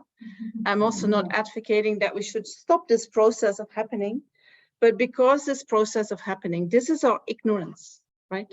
That the conceptual mind works very, very, very different from the way we perceive through our senses. Very, very different. And this is why we disconnect from reality, right? My senses experience reality. Then my conceptual mind makes objects from that, or makes an image of that, which in nature is opposite to reality. And then I believe reality exists in that opposite way. And then in dependence on that belief, I start to engage with reality. And then we are surprised that we cannot find the happiness that we are looking for. And we cannot find the freedom from suffering that we are looking for. Right? But if you see that what we are doing, we see the opposite of the nature, what is actually there, then how can we do anything that brings us the success that we want? Right? We can't. It's very, very difficult. When we see the nature of things, then everything arises due to causes and conditions. And the better we understand the nature, we follow the causes and conditions and we know how to create them. No problem. But when we, due to the workings of the conceptual mind, cannot see the nature of things, it's very difficult to act in accordance with that nature. So we should not label it or No, we label. No, the labeling is no problem, but the belief that the label is the thing, that's the problem. The thing and the label itself are two completely different things. The thing is here, the label comes from here, right? The thing is impermanent, the label says it's permanent. The thing is completely dependent upon causes and conditions, upon its parts. The label says it's an independent thing, standing in and of itself. My consciousness says this has many parts. This one says it's only one thing. Right? We can only see that. 1 second. We can only see that. We cannot see anything else. So then in dependence on that, we perceive a self. The self appears to be an independent entity. An entity independent of anything else. An entity which is one thing, right? We have one self. And that self appears to be permanent, always the same. Myself never changes, you know? This is what we believe. Although we know it changes, we feel it doesn't change, right? That self. So we grasp at the self as being an independent, unitary, permanent thing. Well, if we investigate the nature of the self, such a self doesn't exist at all. The self is impermanent, dependent upon causes and conditions, dependent upon the past, dependent upon the name that we give it, right? And so the self is completely dependent. But independence on grasping at an independent self, an objective self, we engage in actions. When we like something, attachment arises. And from that attachment, we engage in actions. If we grasp at the self in an opposite way as that it exists in actuality, then all the actions that we do under the influence of that mind can never bring us the effect what we want. Impossible. Right? So what do? We need to think about that, right? We need to start realizing that what is happening here is something very different as what is happening here. And where we are living our life, and I'm generalizing, so take it with a grain of salt, but I'm just pointing into a direction. If you see how we function in society, we have all drawn up our energy and we're all here, right? The brain, the brain has been so over-validated, right? As long as you know, as long as you're living from here.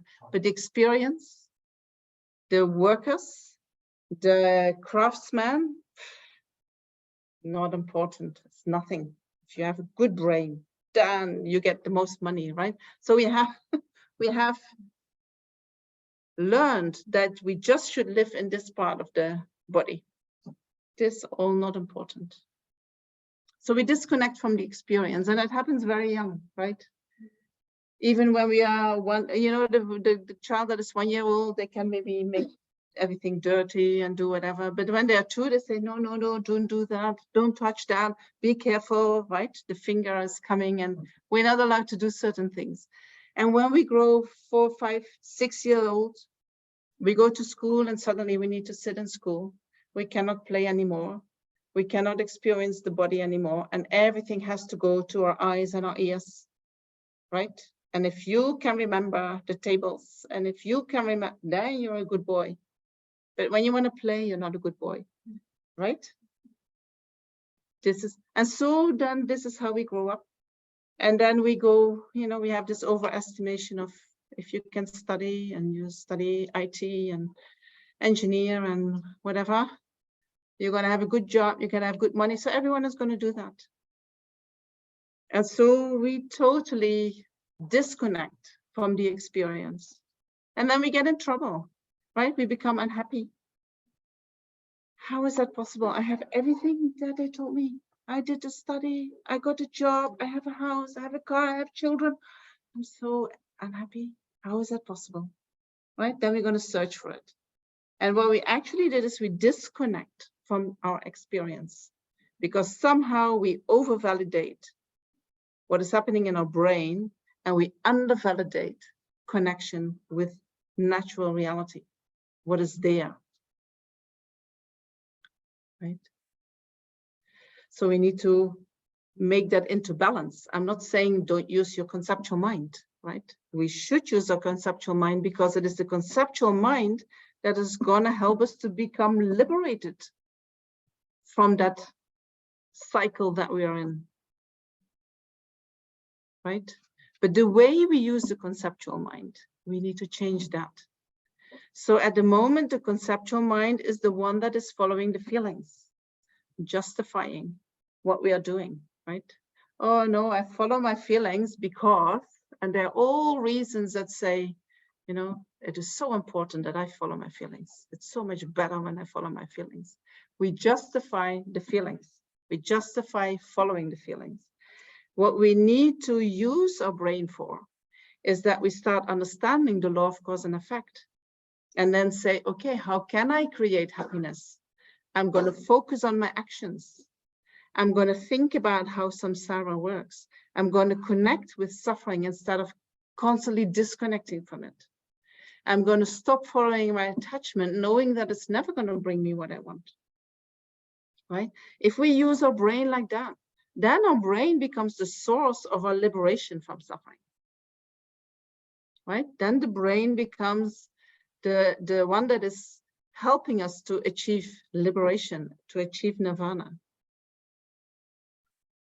right? If we don't think, we only use our brain to justify what we're already doing automatically. We justify our emotional behavior, right? That is only bringing us suffering. No matter how we justify it, it's just bringing suffering, right? So there's nothing wrong with having a conceptual mind, but we need to know that the conceptual mind is something different than the perception of reality, and that they are not the same thing. And we need to know that we mix these two things and that they appear as being the same thing. And we need to know that the conceptual mind has its limitations in terms of experiencing how things truly are. And so we should reconnect with the experience again and again, you know, to keep the balance. So the mind, that thing is conflicting on conscious condition and living the right perception. Well, does it depend upon causes and conditions, the cup? Yeah, so that's correct. But the mind, that thing, I think that's the wrong perception. That's a wrong perception. So we say, when I see a cup, I see a cup. But then what happens when I realize it is a cup, that my conceptual mind is doing that, then my conceptual mind attributes certain qualities to this cup which are not there. So that part of my conceptual mind is mistaken. The rest of the conceptual mind, if I see cup, is not mistaken, right? If I call this a book, that is a wrong consciousness. This is not a book, right? I'm mistaken with the object. But if I'm mistaken with the nature of the object, my mind is mistaken, but it is not wrong. Correct value based. Yes. Yes. One thing to talk about like eyes, senses, right? So do our eyes, I mean, I read somewhere that, you know, they can eyes, I can only distinguish between shapes and colors. Yes. The rest all is mental. Yes, true. True. Yeah, well, some people say that saying cup is also eye consciousness, but there are also texts that says, no, I can only observe shape and color, and my labeling at cup is coming from a mental consciousness. Which one is correct? You check. I mean, I can only say this is what it says, you know. It's not about correct, it's that we think about it. Right? It doesn't really matter which one is correct, but we need to think about it. And you can say, I believe, or I think it is like this on the basis of these reasonings. Then we can debate. And I say, oh, I don't agree. And then we debate. Right? And then the more we do that, the more clear the mind becomes. And it's not about right and wrong. It's about questioning. And it's about seeing different perspectives.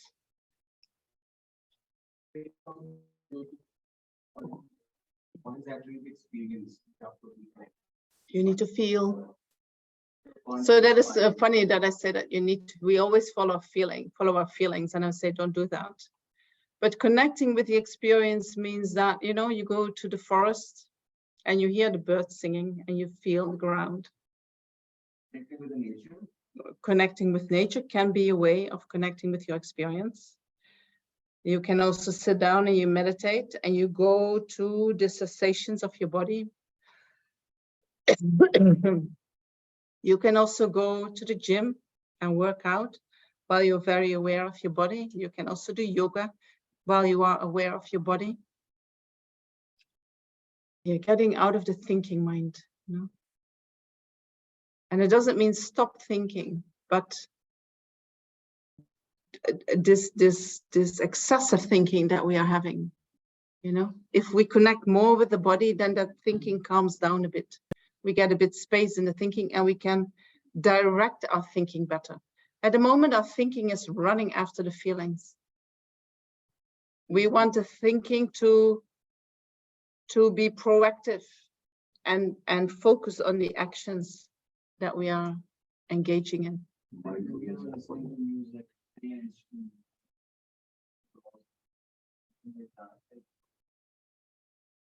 Playing an instrument can be. Like I play the guitar, so when I am playing it and singing, I'm lost. I can just forget everything and I can totally, you know, focus on the music. Music becomes so I could just. And what happens to you when you stop doing that? When you come out of that? Yeah, it's like it's almost something which you want to go back. It makes me so happy. But what happens when you finish your practice of playing the guitar? It doesn't even take a practice. It's just What happens to you when you finish 20 minutes of playing the guitar? How do you feel? I feel good. You feel good. I feel great. I feel right. Even if nobody's like, if I'm not playing for the audience, come home and I just play for like. Fantastic. If that is your way to calm down your mind, fantastic. That's 15 minutes of playing. That's the reconnecting with experience. That is a reconnecting with the experience. Yes, one way of doing that. Yes, yes. It is clear. On one hand, we've been told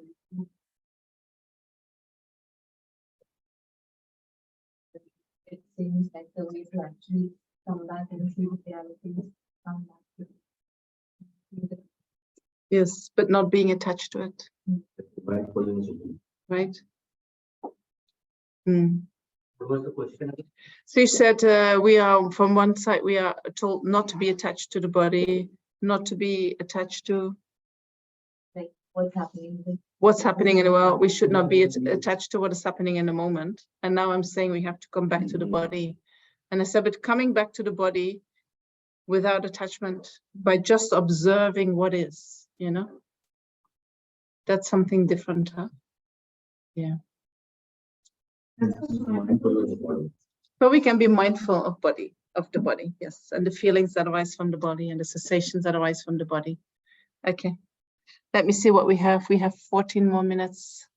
Are there any questions? Do we get to ask questions? Yes, please. You can put them in the chat if you want.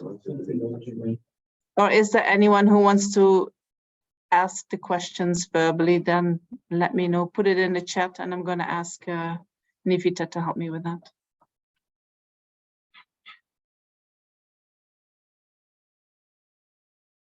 You had a question? Where does the identity part of the equation come into the making something look more permanent? You mentioned it, but I didn't think I really thought. Right. Where does it come from? So according to Buddhism, this is like the fact that we do not see that there is a difference between how we perceive it in the mind and what is existing out there. According to Buddhism, we call that is ignorance. This is not knowing, and not only a not knowing, but it is a distorted knowing that we're having. We're seeing things, they appear to us as having a nature which is totally opposite as how their nature exists in actuality. And there is no reason why it is there. It is just called, this is an ignorance that has been there since the beginning. And now we say, but what was the beginning? You know, we couldn't posit the beginning, but it means that we have never experienced ourselves without that ignorance. Right? For us, what we are seeing is reality. This is real. This is a real cup. But according to Buddhism, the cup itself is not as real as it appears to me. This cup is only temporarily a cup. Before it was a cup, it was something else. And after it has been a cup, it will be something else, right? So this cup is not as real because it appears to me as this will always be the cup. That means everything is transitory. Everything is transitory. Yes, yes. Just let us finish this question, because somebody's really thinking deeply, like, what is she talking about?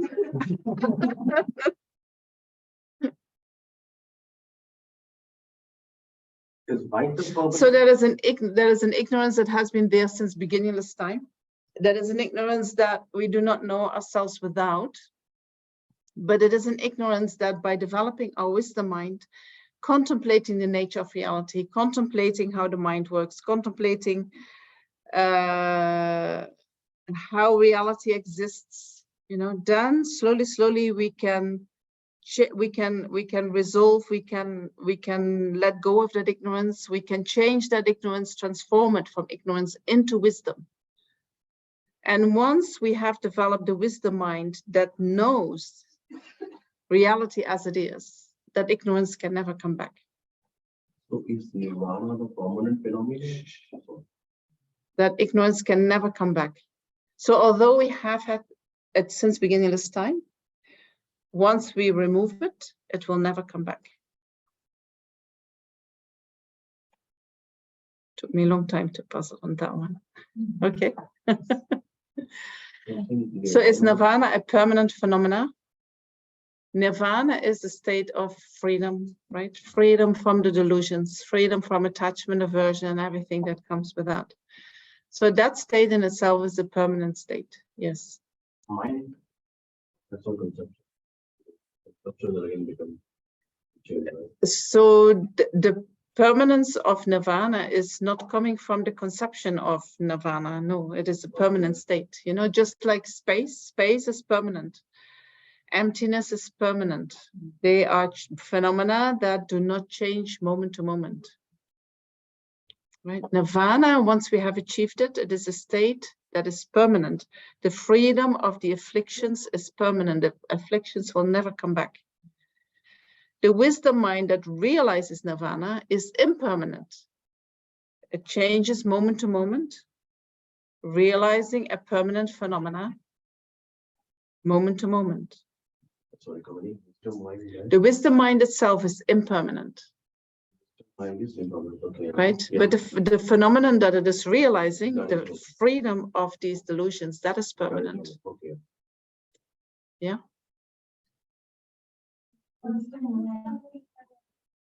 Oh yeah, someone has a question like, can I be unmuted? That would be better. Okay. Can you do that? What? She's allowed people to unmute. We can tell them they can. Oh, unmute. okay. Okay. Divya, can you please unmute yourself so that you can ask the question? Yeah. May I? Okay. Yes, please. So, my question was that once you have attained that state of wisdom and till the time you keep suffering before, attaining that permanent state of being calm and that wisdom. So, Until, things will Mhm. still happen.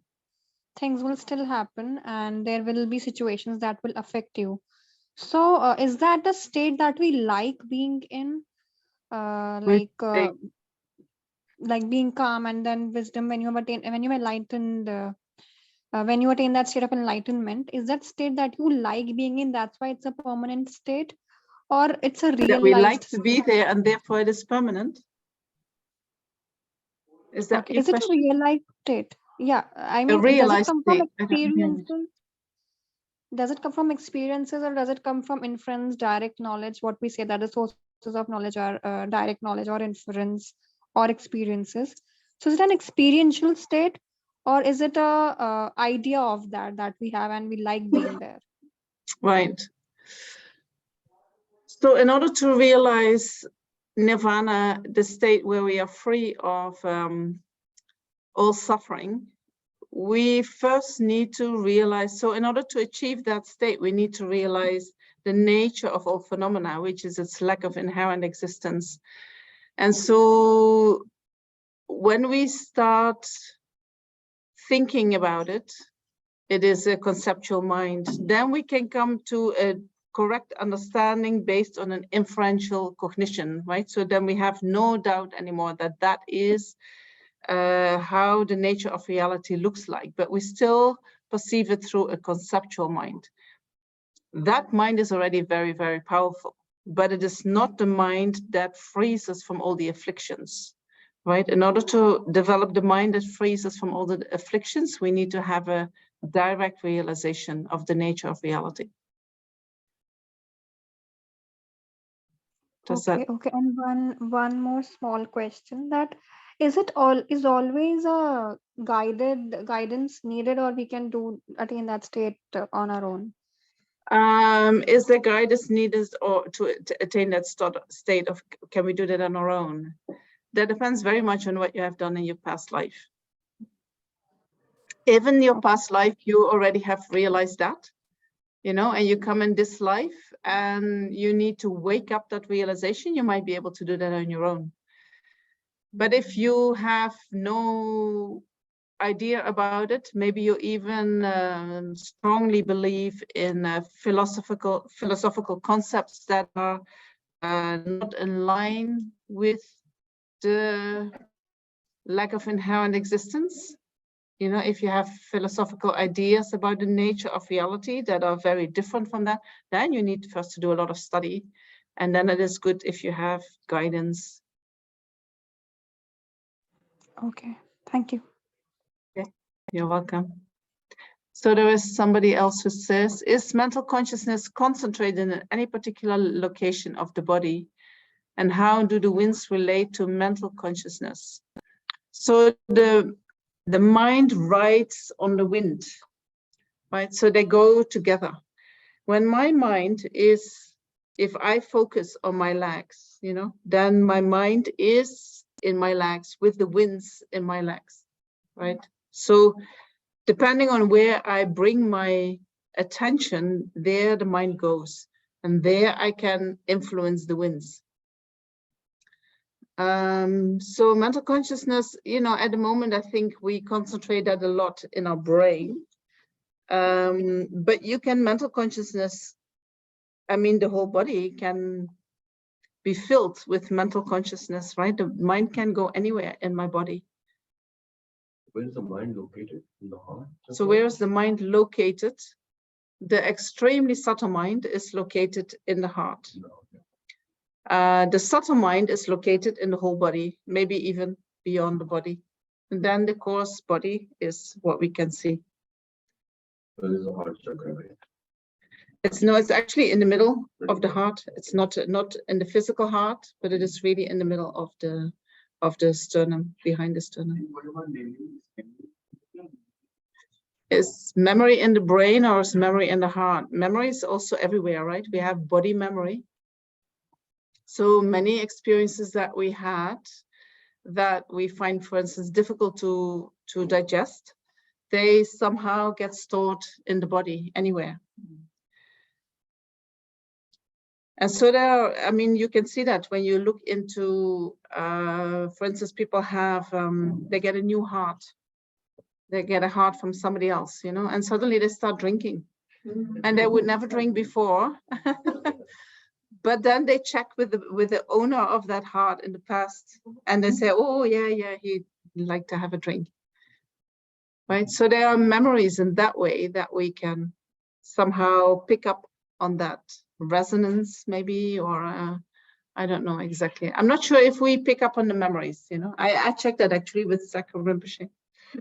And he said he doesn't think that then the person starts drinking because he remembers the drinking, but he said the heart, due to the drinking, will have a certain level of vibration, and the person will pick up on that level of vibration and then maybe engages in a similar activity as what the person did in the past life. Instincts. Instincts? Oh, what is that? Previous or Instincts. No, you so because it's then appears like, oh, do you take something over from the mind of that other person? And he said, no, not possible. It is, you just have the heart, and that heart has a vibration. And so when they put that inside you, and that is a different vibration that you are vibrating on, then you will feel attracted to things that you normally never felt attracted to. So the memory is not in the brain, like, you know, I see the memory is not in the brain, not necessarily. Like I see the car, because I've seen it a number of times. There's a memory. If I lose, like my mother, she was in coma. She lost consciousness and memory. I don't know that she was listening to me or not. People, you know, who have dementia, they lost their memory. These are the brain cells, or you know, they are not connecting in the message. Yeah, so we say they lose their memory. We say that people who have Alzheimer, they lose their memory.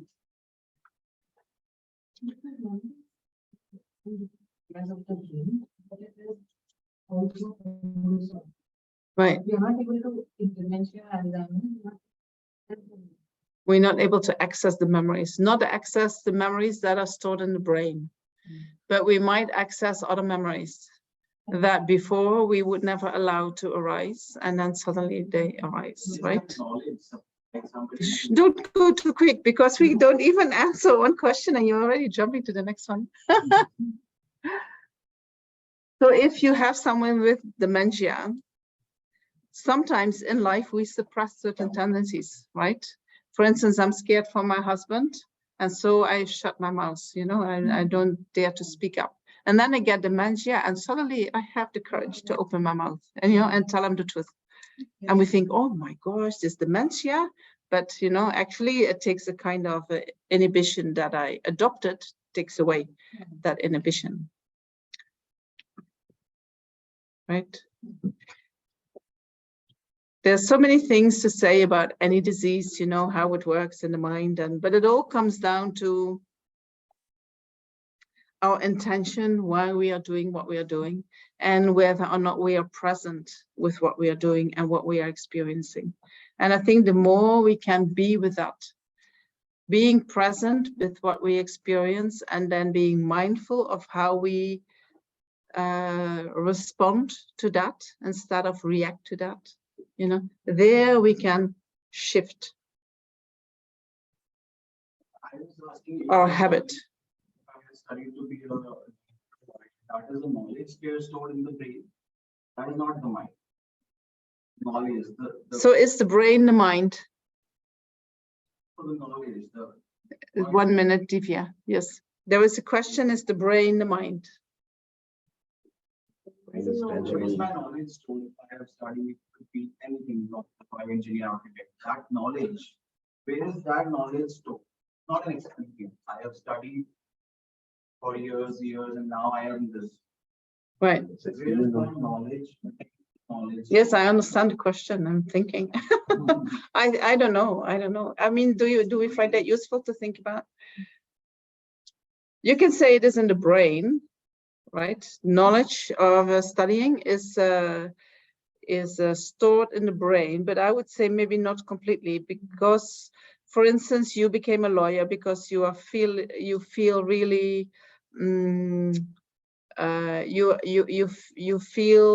you strongly feel for justice. You want justice to be done, and so that is the motivation that you become a lawyer. So then you study becoming a lawyer, then maybe the next life you have the same inclination and you want to study the same, and they say, wow, he's such a brilliant student, you know, he goes to study like nothing. But maybe you already had the habit of studying this kind of material, and then it goes easier. So where is that stored? That is stored in your mind, right?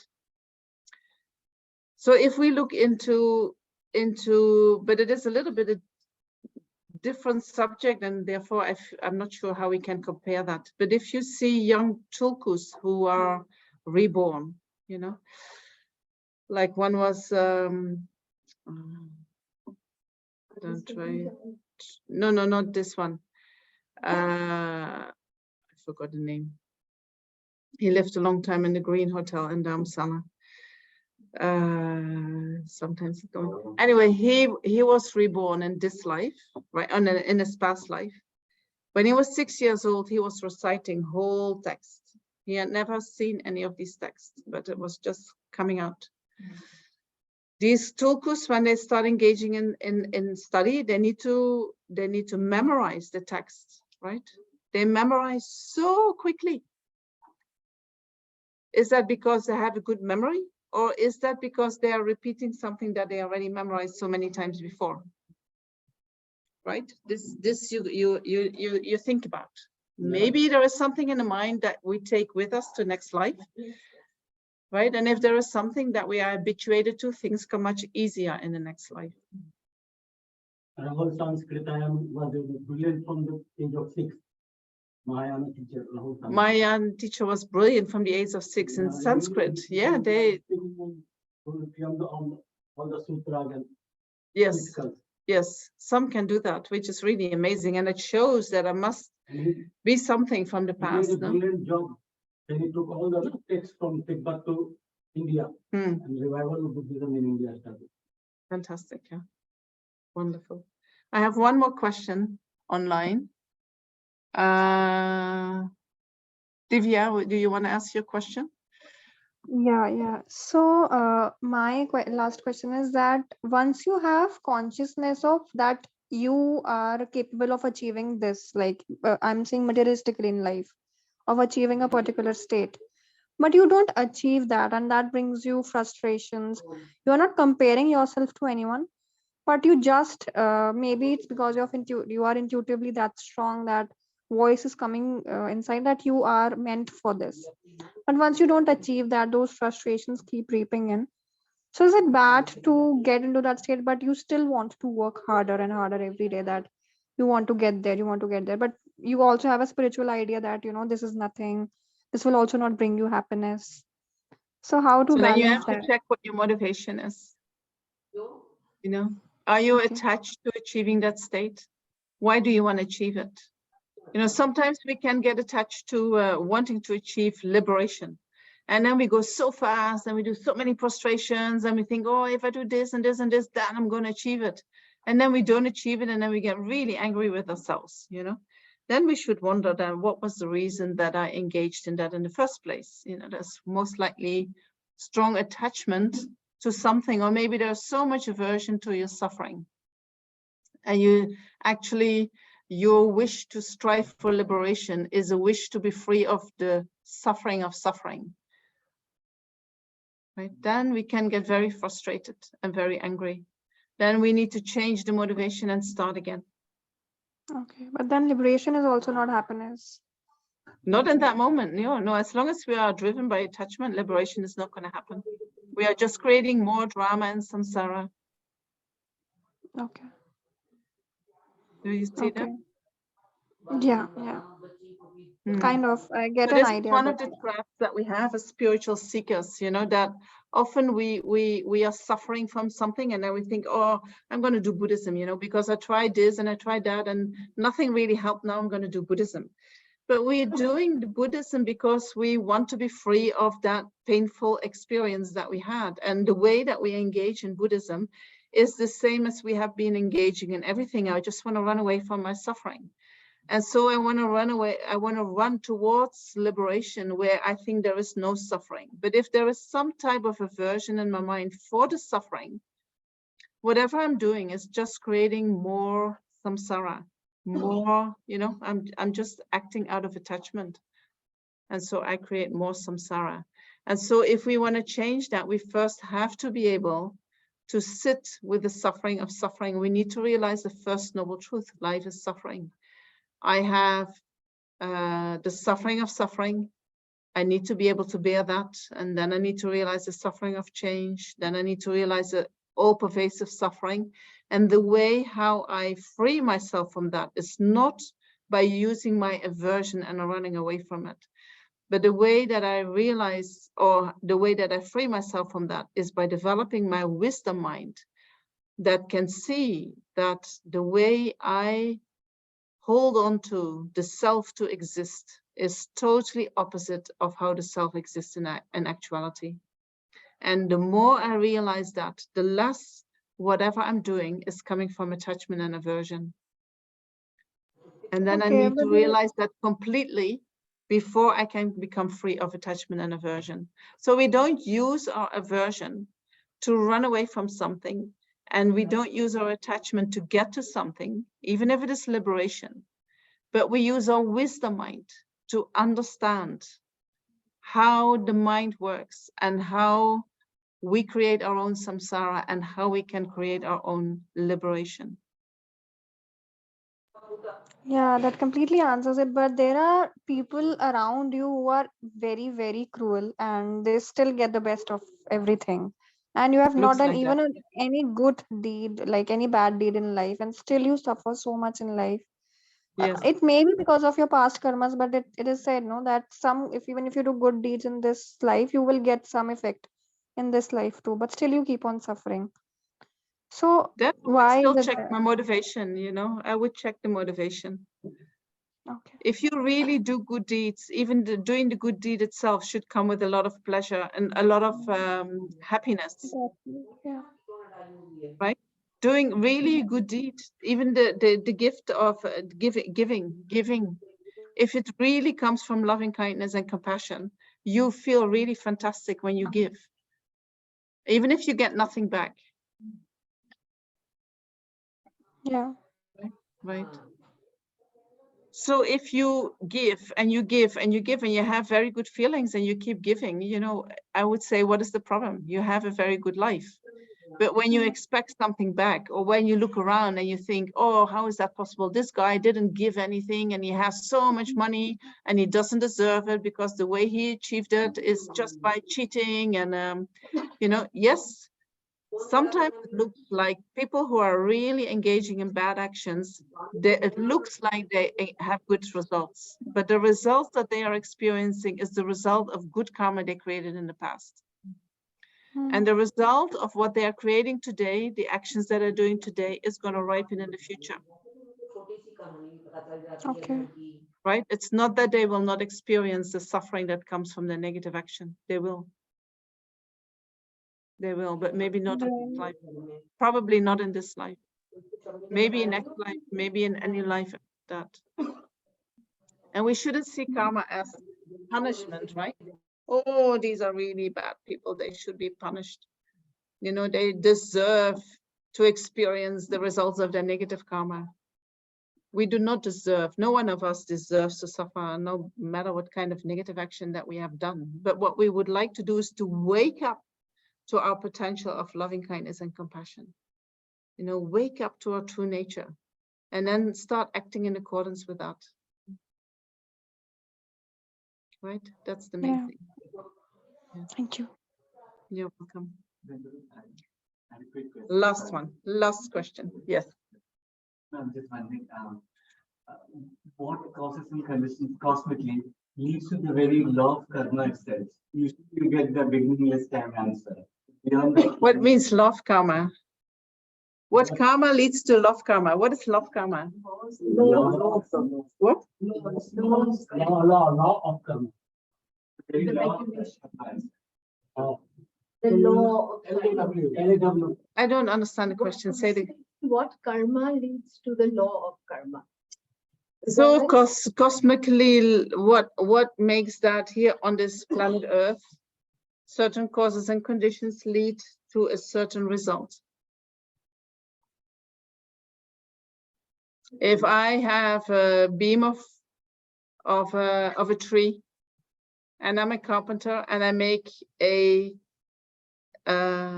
table, that will become a wooden table. That's not my question. Okay, try it again. So we recognize that causes and condition leads to. Causes and conditions lead to a result. Yeah. Yes. So what are the causes and conditions which lead to the very law of karma itself? Yeah, what are the causes and conditions that lead to the law of karma? So what are the causes and conditions that lead to the fact that when we bring certain causes and conditions together, we have a certain product? How is that possible? Why is that like that? Same question, right? Yes, same question. Same question. No. Do you see the difference? I don't see it. The karma is empty of karma, like emptiness of empty. No, but that is just how the universe functions, right? And you say, well, how come that the universe functions like that? And if you start talking about the causes and conditions for karma to work in the universe, you're going to say, so there was a time in the universe that karma didn't work, right? Because you say, what are the causes and conditions that karma has come into being? That means there has been, according to you, a time that there was not a law of cause and effect. I'm asking the questions from the other direction. When you Yeah, I know, but so I answer you from this direction so that you can see that it is not possible. After mind question, logical when you say mind is always preceded my mind, and hence beginningless time. The answer of beginningless time becomes very logical. But from this end, when you ask a question about the causality, the beginningless time have a difficulty in logic, and maybe we should. Beginningless time doesn't have a difficulty in logic. Placing a beginning, you have a difficulty in logic. Right? So when you say, when does that karma start? What is the causes and conditions for the law of cause and effect to begin? You need to posit causes for the law of cause and effect. And if there are causes for the law of cause and effect, there was a period of time that there was no law of cause and effect. Right? So you positing a time in the universe that there was no law of cause and effect. And then you say, what did that bring that karma into being? And I say that karma has been there forever. The law of cause and effect has been there forever, just as with the products in our material world, in the mental world, in the not the mental world, on the level of consciousness, the same law applies. Cause and effect. The fact that he's asking the question, where does the law of karma come from, in itself is a karma. So essentially, it's not coming from anywhere. It's there. Your question has the answer. The question has the answer, yes. I think maybe another way to research it, where does the universe, like where did it all begin? I mean, we can Of course, we can go to scientific Big Bang theory or whatever, but what's the whole point of So is the Big Bang the first cause of the universe? You know, this is what science says, but the Dalai Lama says which Big Bang, right? This Big Bang is not the first Big Bang. Karma started. Was the Big Bang. This is the starting point, and now good karma, bad karma, suddenly that's. Well, sometimes people like to question these things in order to find, you know, the mind wants to think and the mind is thinking about it and they ask questions, and we should ask all questions that come up, right? It's like there's not good questions or bad questions. Even science is not saying, like this year's Nobel laureate Roger Penrose, his study is that singularity of Big Bang was not the reason. There must have been something before that. Right. Yeah. So they're already discovering that there was something before the Big Bang. There must be multiple verses. Yes. There cannot be one universe. Yes. Therefore, something. Yes. Yes. That makes much more sense. No? So they're slowly getting in line with His Holiness. I think really Yeah. His Holiness, he has, you know, I think Buddhism has many very amazing ways of explaining the universe. And so His Holiness is giving the scientists ideas. Look at this, look at that, look at that. Because he wants them to investigate and then either come to the conclusion that what we were thinking before is not completely correct, or they get into some space, you know, where so many new things can come from.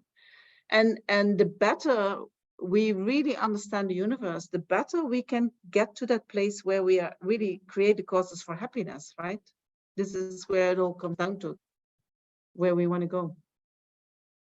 Yes, so this is wonderful. His Holiness is also encouraging scientists to investigate the mind, and especially the extremely subtle mind at the time of death. And he feels that if you can somehow make that mind visible, you can somehow start talking about past and future rebirth, you know, in the Western world. Because for the Western, you know, we are materialists. What we don't see doesn't exist, right? So past and future lives, what are you talking about? But if you can make that extremely subtle mind visible somehow, you know, then you can show that it is leaving the body. Then you can maybe, I don't know. So he gives them instructions what to look for. And then he hopes that that really shows how the mind works. And if, yeah, so anyway, that's it. It's 4:20. Shall we stop? Yes. Okay. No, yeah, we can do a very short dedication, you know, but maybe we take 2 minutes to collect all the positive energy that we have been generating today by being here, by listening, by thinking. And I have to thank you because you did an amazing job. And I haven't seen the people online thinking, but I'm sure I hope that you are also actively involved in thinking about the topic, because that, you know, whether we come to a conclusion or not is really not so important, but moving the brains invites the wisdom mind to surface. And that is really what we are striving for. So thank you so much for all that effort that you all have been putting in here. I really, really appreciate.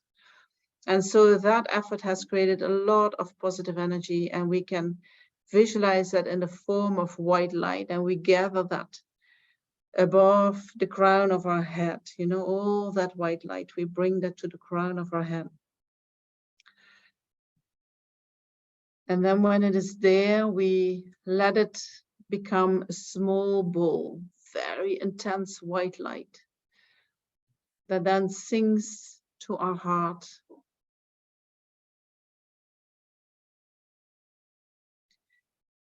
And then from our heart, it starts shining out in all 10 directions, touching each and every sentient being, bringing them all the love they need, bringing them all the happiness they need, removing, eliminating all this suffering. And we let that light shine into the 10 directions to all our friends, our relatives, but also the people that we don't know, also the people that we don't like, also those that have hurt us, knowing that when that light starts to shine in them, they all stop engaging in negative actions. They all want to be happy.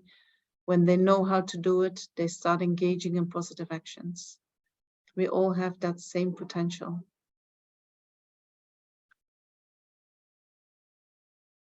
And so by holding that visualization, we strongly dedicate that all the merit that we have created today may become a cause for us to fully develop our potential for loving kindness and compassion, for wisdom, so that we can keep touching all these sentient beings around us, enlightening them, helping them, guiding them to develop their potential of loving kindness, wisdom, and compassion.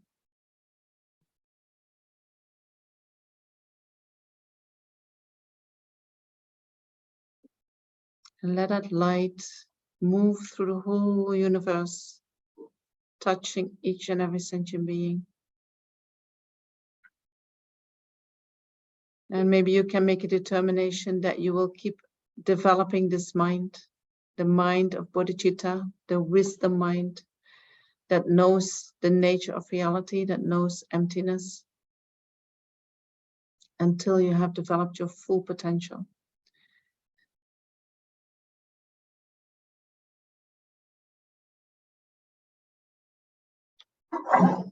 And then we can dedicate that all that merit that we have created today,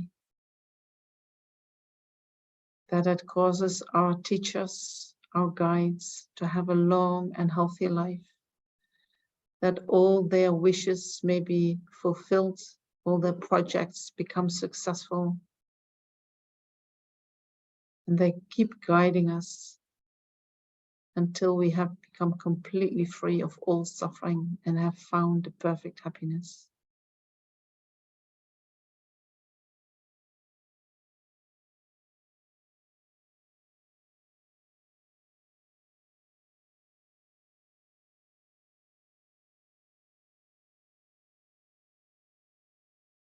Thank you so much for being here. Thank you so much. I'm sure you left all of us with a lot to think about. That's okay. Yeah, thank you so much for giving us all this time. And yeah, in Delhi especially, you're here for 2 weeks with us at Tushita in the heart of Samsar of Delhi. Yeah, we have more sessions with Venerable, more teachings from tomorrow, Monday till Wednesday. So Monday, Tuesday, Wednesday, 6:30 p.m. here in the center, also on Zoom. And then next Sunday, the next weekend, we have a final session, 11 to 1 p.m., not a full day like today, just 11 to 1 p.m., which will be a sort of review and opportunity for like question answer with Venerable. So yeah, more than welcome to all of those. Again, also available on Zoom if you can't commute to the center.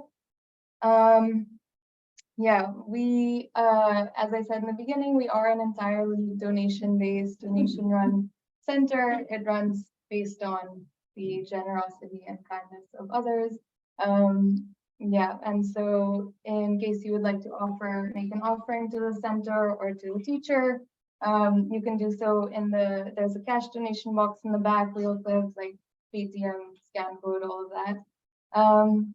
We also, if this is like your first time coming to Tushita, welcome to the center. And we have a library over there, a very vast library, extensive library.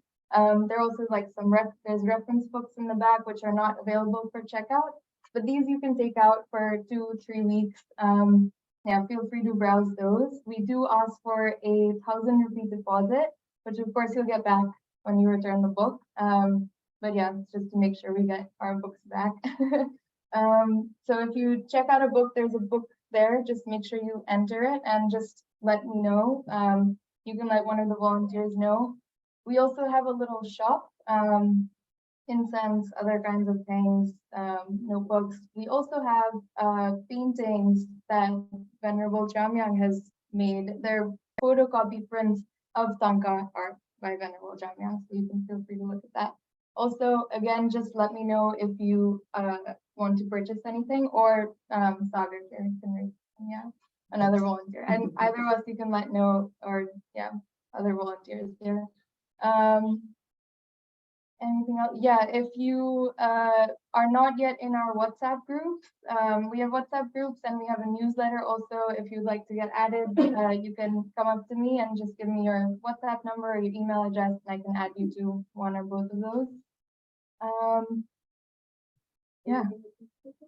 Yes, there was a request for a group photo with Venerable. If you're okay with that. This will go on our social media, so if you're not comfortable with that, then yeah, you don't have to be in it. Or we can take one with, one without, one for personal use, whatever. Yeah. You want to do it outside or inside? I think here in the Maybe. yeah. Hey, people. Yeah, it can work. You want to turn? Yeah, so thank you for joining on Zoom. I had also shared the link for people online to donate online. Yeah, so thank you for joining.